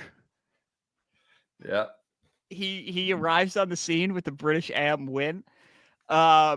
Sunday, after Saturday, the leaderboard is Tom Kim at 18, Akshay and Scottie at 17 under, and Xander and Sungjae at 16 under. Tony Finau takes the lead at one point on Sunday and then dumps it in the water on 16, the par 3, to kind of escort himself out after he did a similar thing at Pinehurst the week before. Tom Hoge, I believe this is his first mention so far in the year in review, gets in the clubhouse with the lead, a career low 62 on Sunday. We haven't heard from Hoge lately. The Hoge boy. Quiet year for Hoge. Hoge has a chance to win a signature event here. Scottie takes the tee on 18 with a one-shot lead. Tom Kim throws an absolute dart, hits it to like 8 feet to tie. And as they approach the 18th green, the Stop Oil Now protesters storm the green. God, I forgot about the protesters. Spray paint. They're pouring powder all over the green. We're showing a Brendan tweet about a great form tackle from a Hartford PD officer here. Not leading with the crown. He did. Great form tackle. These people were very angry. Akshay, who comes in third, tells Amanda Balionis after the round that he was scared for his life as they were storming the green. What? Does Tom Kim, Akshay, and Scottie, is that who was the trio? Because there was so much weather this week. 2 people got hit by lightning on Saturday. Oh, I forgot about There were multiple rain delays. They finished at like 8 o'clock at night on Friday because of this. This was a chaos weather week in Cromwell. So the you remember them dragging these like people off the green? They're like they just went like full and, dead leg, like made it impossible to drag them off, which is the way you want to go. Yeah. It was great. All of the drag off videos have been DMCA'd. Oh, really? They're all gone. They are absolutely all gone. The tourists. You know what video still has never been DMCA'd? What? The Sergio telling off the officials. Really? Avenel? When he was like, only 3 more weeks. I'll never see you again. I'm out of here. Really? They've never doing this. Well, they just decided to let Sergio bathe in that. You know what's amazing is like the tour like demands, like loves it. Like fans, take your video, take cell phone video. We'll like, crop it into like, oh, this first time attendee, got an autograph from Ricky. And then they're DMCA and the oil protesters. Like, you got to live with the good and the bad here. Come on. So that's the terrible. oil protesters caused like a little delay. Scratch is going to save everything. We're spitballing too much. Yeah. Tom Kim makes his birdie to tie Scottie. Scottie pars 18. So now there's a playoff. They have to reassess where to put the hole for the playoff because come on, it was just a little red mark. But they didn't change it. They ended up changing it. They had to move the hole due to the protest trampling and red paint. They both hit the fairway on their tee shots. Tom Kim approach lands in like an ugly fried egg, which takes him out of it. Scottie wins. Yet again, Bennett is there to greet him on the 18th green after the playoff win. That's all well and good. We move back to Nashville, where Arlo's shirt steals the thunder of Tyrrell Hatton's first win since 2021. I mean all the shirts. Yeah. Fultzy's not a ton. They're all a little avant-garde here. It's an incredible shirt. Tyrrell Hatton wins his first event since I believe the 2021 API. He wins by like 7 shots in Nashville. Very, very happy about it. So that was the chaos after the chaos of the US Open, another signature event highlighted by Phil learning how to line dance in downtown Nashville. Love it. All right, Rocket Mortgage. Yep. We're gonna get this just over 3 hours. Yep. Said it couldn't be done. I mean, we did the double. Remember, we did part 1 and 2 before Thanksgiving. We were on here for 3.5 hours. Go ahead, double. Cam Davis, quote unquote, wins. Guess what? Why quote unquote? Well, actually, it had the 3-putt on 18. Okay, all right. I don't remember that. I mean, I know he was in it. Kind of quote unquote. All right. Cam Davis now has 2 PGA Tour wins. I think they're both from the Rocket Mortgage. This is Detroit over here. This was PJ's first PGA Tour media credential, golf credential. What was the trade they were trying to broker with the Lions? Can you tell that story? So we had there's a par 3 in the back of the Lions training facility. And Rocket Mortgage is the Lions' biggest sponsor, so they had a bright idea to have Ricky, and it was supposed to be another PGA Tour golfer, but ended up being Mr. Rocket Mortgage, Ricky. Mo Allen, the long drive guy. They came to training camp and played the par 3 with Goff and TJ Hawkinson. And then Ricky got all suited up in pads and had to run the gauntlet. It was this whole. I'd love to see the picture. I'd love to see the picture of Ricky padded up so we could end Brooks is a linebacker. Well, I mean, Ricky and Brooks are not even in the same stratosphere.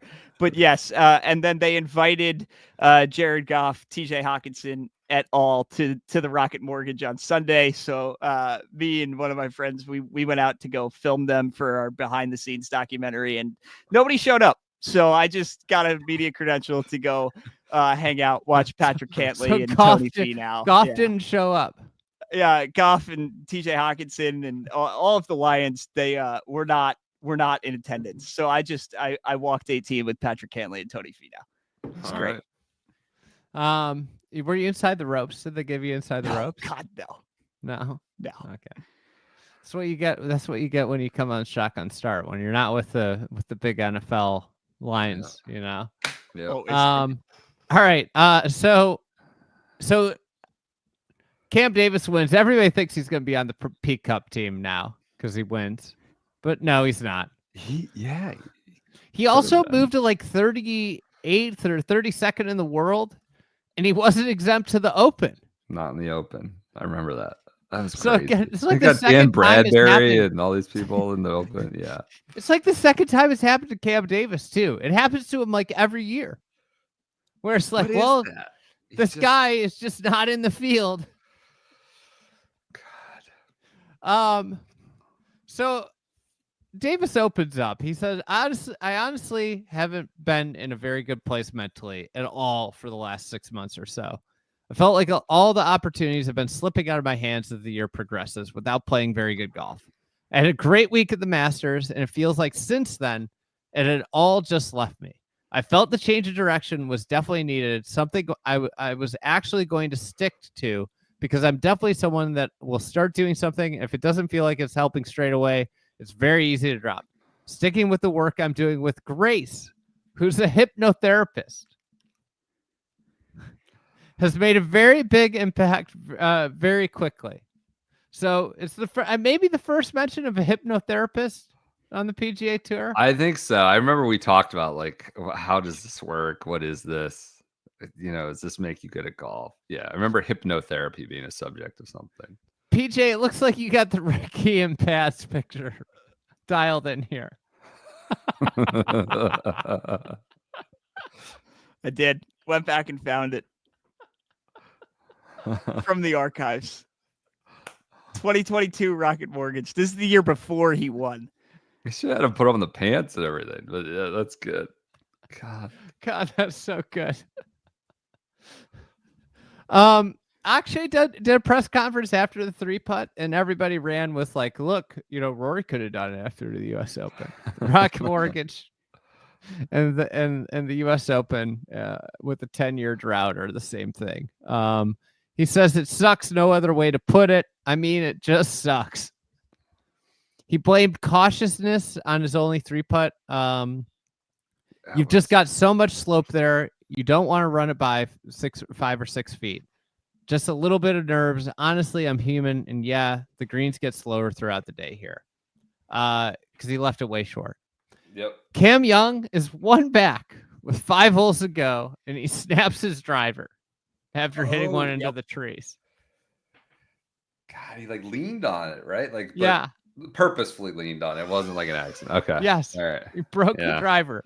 Yeah. One back with 5 to go, and he breaks his driver. This might be why he's been runner-up so many times. Oh, God. The course that's just basically like hammer. Just hammer it. And you're one of the longest hitters. Yeah. Literally take away your weapon for the final 5 holes. The story of the week was Nick Benz.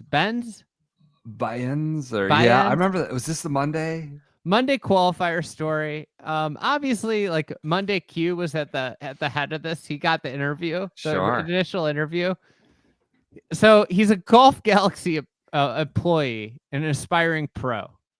That's right. Nobody knew who this guy was Monday morning, unless you had met him at Golf Galaxy, basically. Yet he had delivered like an incredible interview with Monday Q.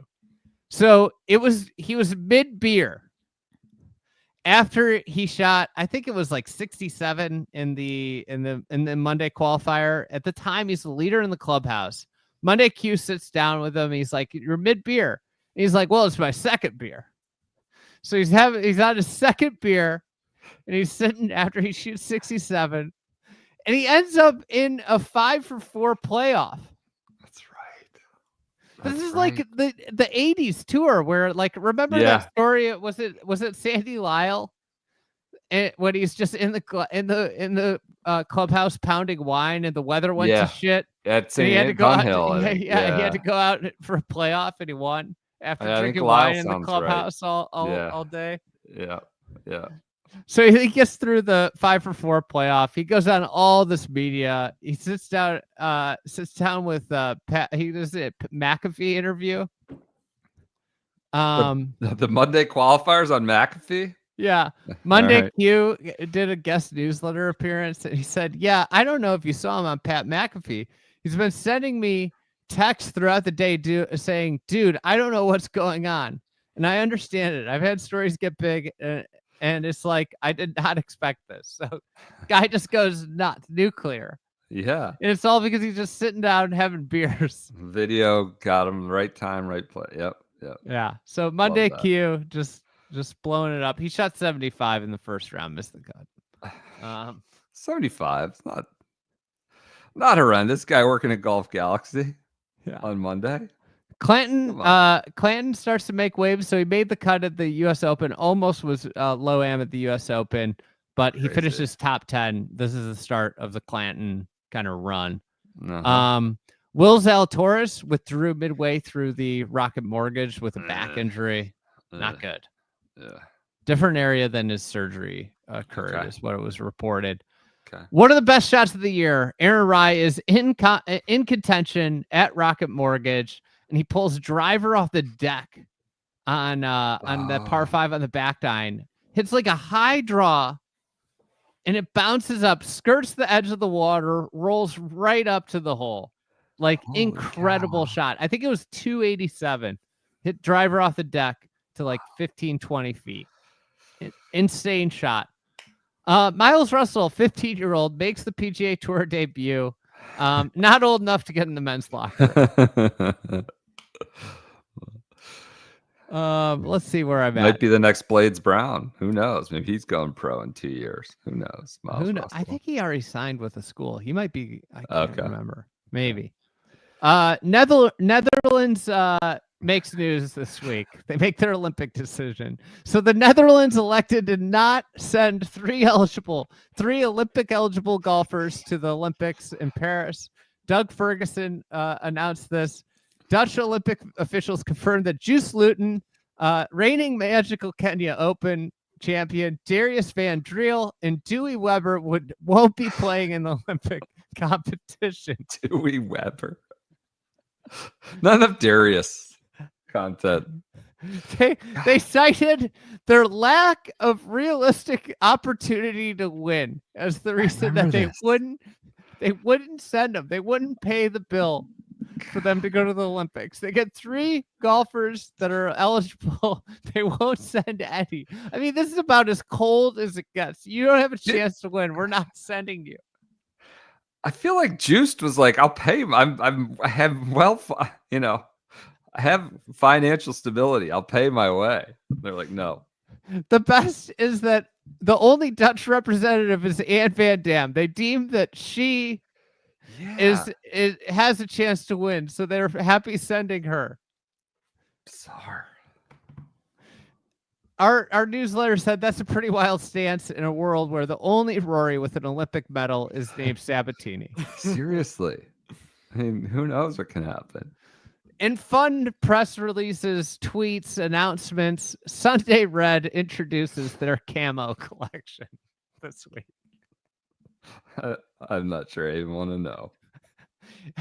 Introducing the camo collection, crafted for the competitor who finds their inner calm no matter the noise that surrounds them. The camo collection is available now. What? I can't do it again. I'm glad you resurfaced this. Wearing camo quiets inner calm, quiets the noise that surrounds you. God, okay. I can't believe how much stuff I found for the Rocket Mortgage. Yeah. This was a big week for golf Twitter. Probably a bad week for PJ. Really bad week for PJ. At the end. He lost his quarterback. He lost their star cornerback. Sauce Gardner picked up golf. What's his real name? You say Ahmad. He's not Sauce anymore. He's not Ahmad. He had the game-winning interception on Sunday, his first of the year.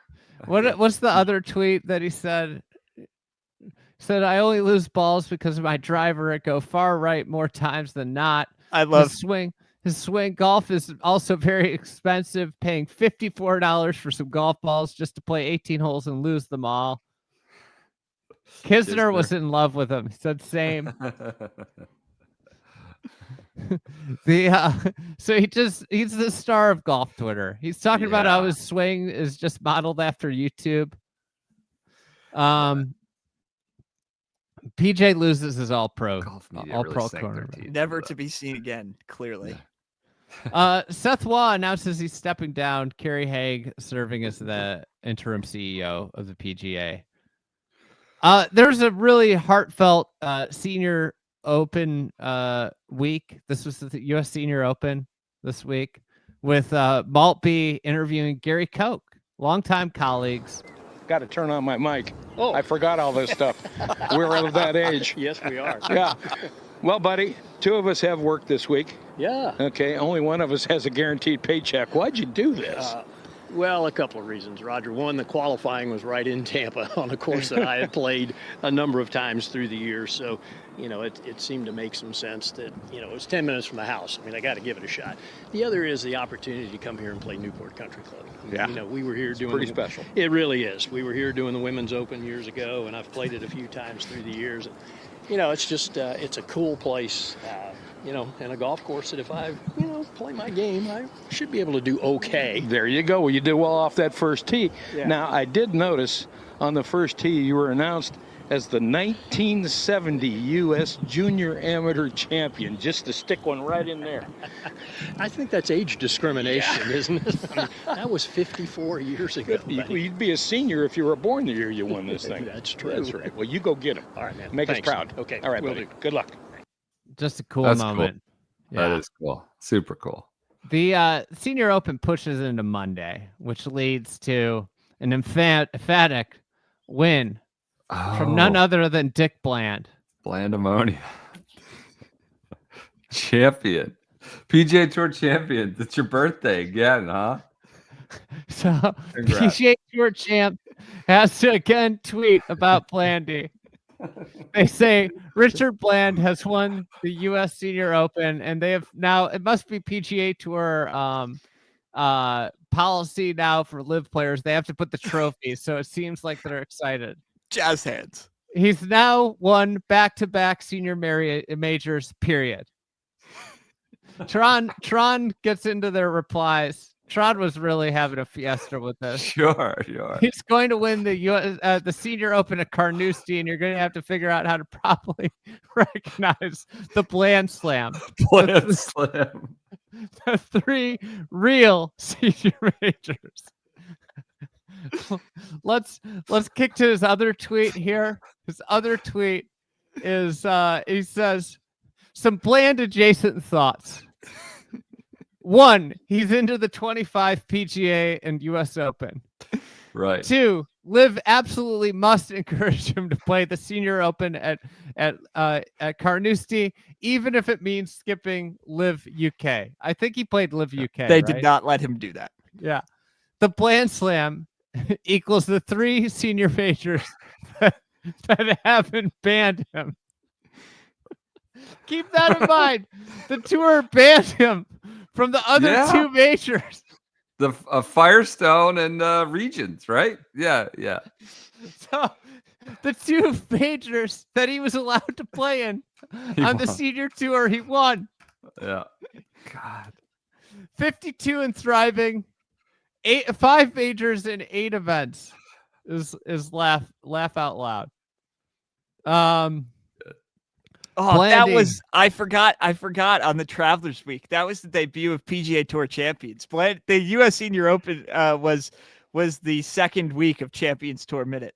Oh yeah, Travelers Week was the first ever Champions Tour Minute. Blandy out rummaging around. Other amazing thing that happened in the Senior Open. I think we talked about this on the podcast. Frank Bensel Jr. in round 2 of the U.S. Senior Open made back-to-back hole-in-ones on the 4th and 5th hole. Played 4 and 5 in 2 shots. Yes, in the second round. So this was the first time in 129 years. I think it happened on a Friday. Maybe we didn't talk about it on Monday. But it was the first time that happened in 129 years and 1,001 USGA championships. A competitor recorded consecutive holes in 1. Even crazier, the feat occurred at the original U.S. Open and USAM host site, where the whole USGA championship thing started. Wow. Frank Bensel. So this is his quote. So the first one was great. This is another Bland tweet. I forgot to mention the Claire Rogers tweet. The big 3. So this is Newport Country Club. The big 3, Bland winning the U.S. Senior, Tiger winning the USAM, and Annika winning the U.S. Women's Open. Bland, Tiger, Annika. Great Claire Rogers tweet. That is good. Excited for Claire to get on that TGL broadcast. Yeah, she's doing the coverage, right? Yeah, digital host. I saw. Yeah, that's great. Nice. So he said, so the first one's great. That got me under par for the day. The second one, I just couldn't believe it. To even think that could happen was amazing. Do you know what he did the next 4 holes? Oh, I don't, but now it's sort of jogging my memory. I don't think it was good, right? He made 4 straight bogeys, so he ended up playing the 6-hole stretch even par. Oh no! Oh no! All right, let's keep going here. We're gonna get down here. We're almost there. Marcel Siem wins the Italian Open.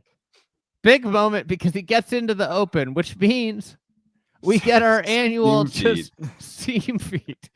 I don't know who we did loves the guy at the world who runs the world feed. But goddamn, every time Marcel Siem is in an Open championship, we are going to get hours of Marcel Siem coverage. It happened again. Yeah. So he wins. Other person that gets in is Tom McKibben, who shot a bogey-free 65 and then sat around for 3 hours. Everybody fell apart. It looked like he might win, but Siem makes a birdie on 18 to win. And Thrown up on each other. Yeah. Siem had 4 back 9 bogeys at that point. Everybody was just falling apart. So anyways, that's it. Brendan's guy, that's it for the DP World Tour. Max McGreevy wins. Gets him back to the tour. Your guy. Yeah, my guy, McGreevy. Love that. And then Big Tom Morris. What gets did he into win? the Open. Okay. He wins the Euro Amp. There he is. There's our guy, Big Tom. Yeah. Just towering above everybody. Again, towering above Summerhays, who's not small. Preston No. Summerhays. Wow. Big boy. Big Wow. boy. That Texas has taken the Burley Boys title for this year in college golf. Oh, the Red Or River next rivalry year. heats up. They're taking their Burley title, huh? They're taking their heft. Westy had just a groundbreaking thought that everybody should play together. We should all be playing together. All right, West. Everybody wants the best players of the world together. Thank you, Lee Westwood. In sad live news, very sad. Caffeine TV shut down. You really set that up. It's tragic. Huge news when they signed on with Caffeine TV. It shuttered overnight. I feel like we just did that in like part 5. The big launch. We had 17 million viewers. Okay. I landed in Newark and we had the member guest at the Creek. Oh my so we had to God. do the Newark. You picked me up at 3 p.m. Eastern. And we drove to Long Island from Newark. 6 o'clock? Something like that. It was pushing. We drove straight to the meetup before that. It was like 20 miles. 2.5 hours, maybe 3 hours. Bob Rock qualified for the Open this week. Great head of hair. Just love seeing him. Yeah. In those. He was at the U.S. Open too. I think Yes, he was at Pinehurst Field. Yeah. And we're gonna send this to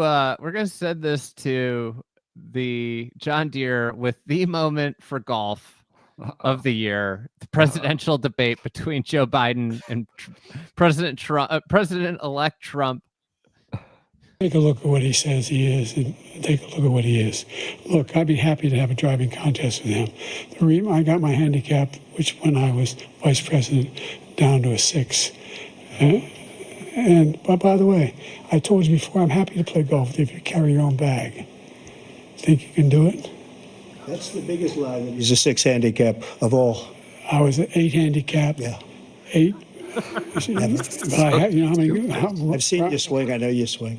Let's not act like children. President Trump, we're going to... Let's not act like children. You are a child. I've seen your swing. I almost think we need to run that again. You had a great DC area is handicap capital of the world. No question. It absolutely is. There's so many guys around here who think they're at 4 and they're at 12. I've never heard such a backtrack on handicap. Take a look at what he says he is and take a look at what he is. Look, I'd be happy to have a driving contest with him. The reason I got my handicap, which when I was vice president, down to a 6. But by the way, I told you before, I'm happy to play golf if you carry your own bag. Think you can do it? That's the biggest lie. He's a 6 handicap of all. I was an 8 handicap. Yeah. 8. Never. But I have, you know how many? I've seen you swing. I know you swing. Let's not act like children. President Trump, we're going to start. Let's not act like children. Wait. When President Biden is suggesting that he'll only play with him if he carries his own bag, does that mean Biden's going to carry his bag? Because I have questions about that. I didn't remember all the specifics around that. I mean, this moment. The country. I'm a 6. No, I'm an 8. I'm an 8. Sorry.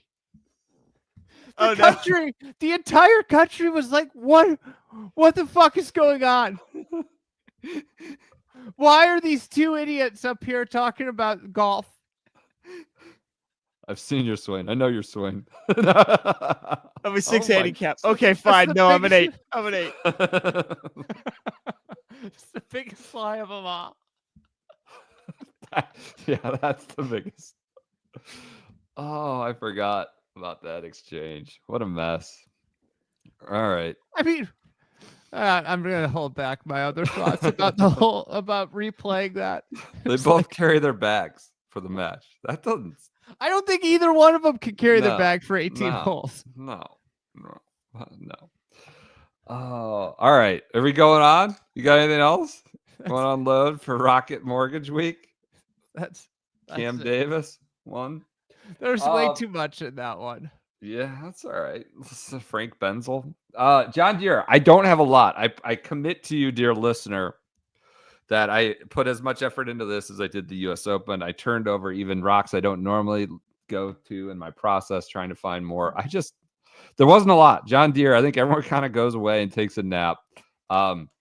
This week we had open qualifying. Open Championship held its opening, its final qualifying, 16 spots. Justin Rose is the most notable name, and you'll recall he went on to be very much in the mix at Troon. Was he in the final group? A couple weeks later, he might have been. He might have been in the final group. He was in the last. Shane Lowry. If he wasn't in the last, yeah.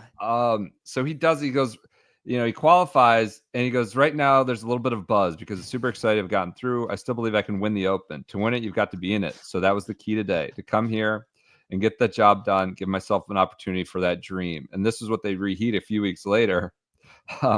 The Open has always been super, super special, and you can kind of take it for granted. As you get a little older, things get harder. And in a way, I think it's a good thing to happen, having to qualify, because it makes you appreciate how special it is. Good perspective there from Rosie. I got to read a live comment about the presidential debate. Yeah, yep. Matt says, I'll have you know I played with Jimmy DeMerit.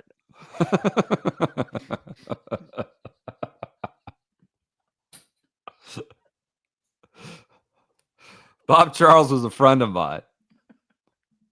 You, sir, are no Bob Charles. God. Podcast. You're quick on that. Good job. So wherever. Yeah, so Justin Rose, happy to be in. Sergio does not get in. He's not happy. He gets jammed apparently by the walking rules officials, like hurry him up. And there's reports that he threw a temper tantrum and he's all pissed off. He's cursing out the sort of rules official or the people administrating the qualifier. He goes, when the conditions are so tricky, you might need a little bit of extra time. It doesn't help out because of that. I made a couple bogeys and that might cost me getting to Troon. So he's really worked up. We did get kind of corroborating evidence that they were being unreasonable. And Sergio, Sergio's sort of the boy who cried wolf with tantrums at this point, year 25 of that. But I did get multiple reports that Sergio was within his right to be pissed on that one. At qualifying, there's randomly, I don't know why I found this, a guy on a horse who looks like he came off the polo field. Oh my God. Just watching qualifying. The Open shares this. It's bizarre. He's like in a helmet, just running down the fairway. Where do you think, these guys where did he come from? I don't know. So weird. The visuals on the YouTube, but just giant Clydesdale almost running down the fairway, watching local final qualifying. RNA announces that a successor to Martin Slumbers will be Mark Darbin or Darbon. He's a golf enthusiast. Wouldn't say he's golf experienced.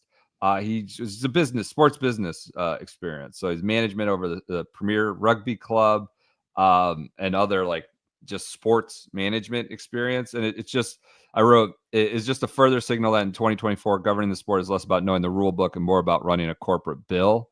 Between Juan, who was, a Procter & Gamble marketing guy first, had run the women's tour, but Darbon's like a sports management guy. Whereas like the guys running the tour, lawyers come in, but the guys running the governing bodies now aren't these like high-level amateur golfers or former rules geeks. It's just like the way golf is going is like, can you run a balance sheet kind of thing? Man, we sure are spitballing, aren't we, Rich? That's going to take a while for that one not to make me laugh. Oh, man. The DP World Tour, this is just the Open's coming up. They got the Scottish Open, and there's just a disastrous stretch of the schedule. They're over in Munich with the power lines, just horrendous power lines running down the middle of it. You just had Marcel Siem win his. You had like Laurie Cantor hitting into the Ferris. Look at this. Now you've got giant power lines. We've got a bunch of testimony from the ground that like there's all sorts of local rules about playing different ball. There's like this is the second biggest tour in the world. Sometimes they got the Scottish and British coming, and they're just playing against power lines. It would be sick if a TGL hole had like a really great route that you could go, but there's power lines going down it in play. Like it gives you a huge advantage, but like you just have to chance that your ball might hit the power lines. It was a weird week. There's Beef Johnston was in the mix. Ross Fisher. We just talked about like some old favorites slopping around on the DP World Tour leaderboard. I just thought about an alternate fairway hole. Yeah. One fairway that's wider, but it's just got like trees littered around it. Another fairway that's small, but no trees. It's good. I like that. Note that down before you forget it. I'll draw another one. I'll make another TGL hole. You were out this week. It was July 4th. SGS Golf Advice email about a guy being radicalized by golf podcasts. You remember this? He only listens to podcasts and then goes to like cocktail parties talking about how, with an angle why adding rough is not the way to fix the championship. It's preposterous. The rollback must happen. They can't have KFT events opposite the US Open. He's just been radicalized by podcasts. Doesn't actually watch it, but is a pain in the ass at cocktail parties about it. The John Deere, there are some real field issues at the Deere. Like this is when the guys got to make hay who don't get starts, but like the guys in the top 50, the SIG guys are really like at this point trying to secure their status. So you had 17 of the top 50, which is a lot in the Deere field. And there's a lot of bitching and moaning about this, like guys who are in the signature level taking spots from these events that, are supposed to be starts for other guys. But Septic Tank, defending champ, says, I personally don't like the small events, meaning the SIG events. I just think it's less competitive. Interesting perspective. When you get 140 something guys, it's always a tougher environment. With a cut, you kind of have to be ready on Thursday when the bell rings. The bigger tournaments should have bigger fields as well, I think. But yeah, these tournaments are massive because talking about the smaller events. Most of the guys aren't getting in those small field big events. So for the majority of the PGA Tour, these tournaments like Deere are huge. Again, a lot of field angst this week at the John Deere with some of the guys in the field. Spieth is there, and he has an adventure. This is when Jeff Marsh, photographer, catches him in the weeds like a Pulitzer for photography. Like he gets him staring through little window pointing at, like an incredible photo when he like went way off course and he's like peering through the woods and almost looking right at Jeff Marsh's camera, it seems like. Just a preposterous dartboard, like really low scores as TPC Silva's Deere run is now. We talk about the validity of Hayden Springer's 59 in the first round, kind of, get at him about that. And then Spieth has a chance to break 60 on Saturday, not like at the wire, but I think on like 13 or 14, he's going crazy low. And just like, the guy's having the day of his life. He's like 8 under through like 12, and he like talks himself into a tizzy, and then he's just gone. Like I shouldn't have hit that. I should have hit a gap wedge instead of a sand wedge or something like that. I remember it clearly. Misses, like talks himself, then like it impacts the next shot. It was just bizarre. You'd think he was miserable, and he was 8 under through 12 or something at that point, and just talked himself out of it there. Hayden Springer's 59 is 6th best of the year in strokes gain metrics. So, behind a bunch of others that were not breaking 60. Davis Thompson wins. I don't know if you remember that. Shatters the scoring record. He had matched Michael Kim's score by the turn. He had already matched the scoring record with 9 holes to play. Michael Kim's. This is like a real sort of. You asked some big questions after Davis Thompson won. Who will win more tour events from now on? Davis Thompson, Michael Thorbjornsen, who had a T2, I want to say, or Jordan Spieth. Yep. So that was a big question you proposed after the John Deere. So good question. It is. This is like, honestly, between like Akshay, Rocket Mortgage, Cam Davis, Luke Clanton goes ballistic again, back-to-back weeks. Like, I don't know, larger thought here. Is this just when we should have a bunch of young guys? Like, Deere, this golf, like, is never going to be significant to the instant season, if that makes sense. Rocket Mortgage, Deere. Should we just have all the young guys there and the fringe? It's hard to figure out how this pops, This is what Lamagna said for Thorpe. And just his third start since turning pro. 22-year-old Michael Thorbjornsen finished T2. Joining him at T2 was 20-year-old Luke Clanton, who closed with the 63, becoming the first amateur since 1958 to finish top 10 in back-to-back weeks on the PGA Tour. So if you like speed, 350-yard drives, and scoring records dropping like flies, this year's John Deere Classic is an exciting glimpse into the future of the sport. And if watching golf courses get decimated by TrackMan-equipped athletes swinging modern equipment concerns you, then let this John Deere Classic serve as a warning sign on what the future holds. Luke Clanton and Michael Thorbjornsen have arrived, and they aren't unicorns. Other speedy TrackMan-fluent golfers are on their heels. If the current set of rules and regulations don't pose a proper challenge to the generation on the doorstep, the time to act is now. Like, Clanton was hitting 185 ball speed, like, regularly. You were like talking about how when you first went to Deere Run, there were like some hard holes, and there's like 0 hard hole. There's not one hard hole at TPC or Deere Run now at this point. It's mostly all driver and wedge, but none of them are hard. So we're getting into that. What else happened this week? Oh, IBF. Ian Baker Finch said Davis Thompson reminded him a lot of Scottie Scheffler. And you ask, like, well, why is that? Either they're Nike, it's like some of the footwork. And on the broadcast, IBF said Davis Thompson looks like he reminds him of Scottie Scheffler because he hugged his wife after winning. As if Scheffler's the only pro in the world that hugs his wife after winning on the PGA Tour. So you're like hollering about that. It's like the most superfluous thing to compare to Scottie Scheffler because you hugged your wife after you won. Like, that reminds you of Scottie Scheffler. Michael Rubin got Thirst Bucket of the Week for his little white party this week. I don't know what's going on there. The Palmer Cup at La Hinch, U.S. wins the Palmer Cup, and we reiterate this. Oh my God! Creepiest, weirdest. Completely forgot about that. It's cast his hands, Arnold Palmer's hands. It's just a very odd, like coming out of the dead. It's just a bizarre thing. You have a big battle with a pop filter. I think you're recording it in Chicago somewhere. Maybe. Yeah. and you're like, just pop filter keeps falling down on your face. Had to throw it away. Got rid of that.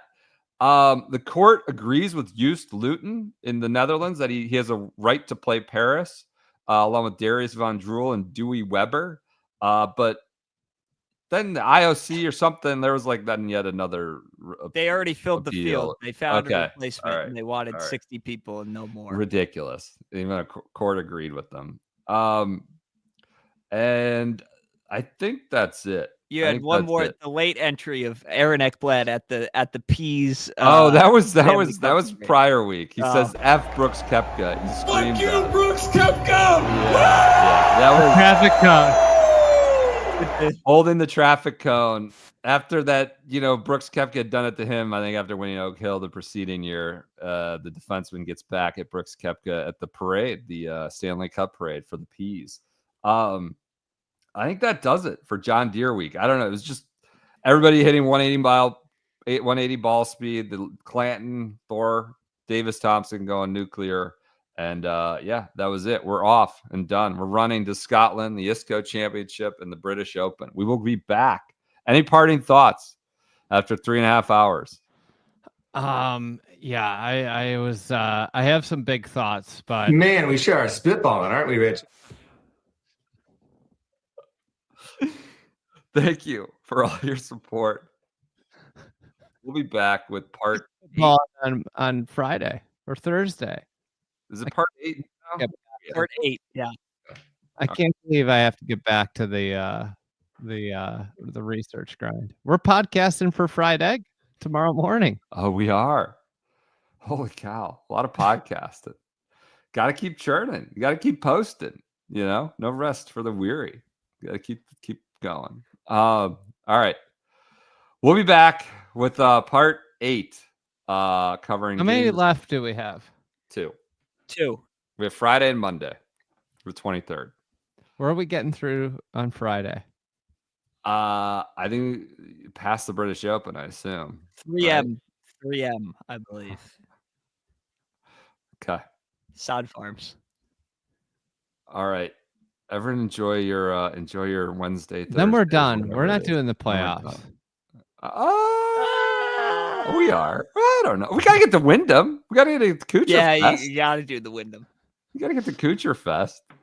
God, I remember cackling, and you did that one with Joseph. I remember just cackling in an airport.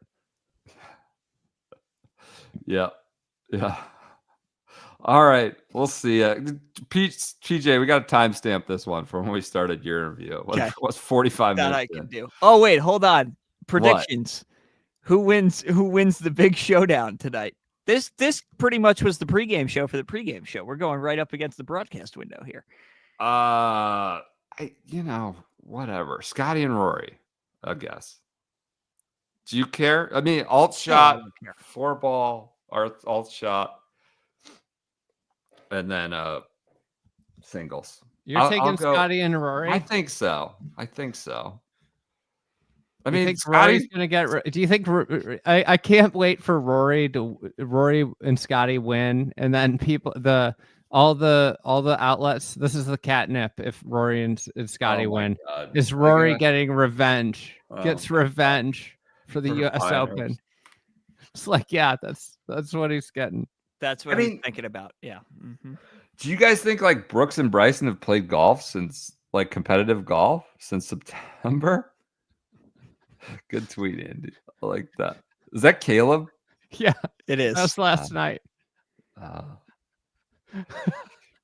mean, I know Rory's been playing. I know, and Scottie just looked great at Hero World Rory Challenge. Was just at Terry. Oh, that was cool. That's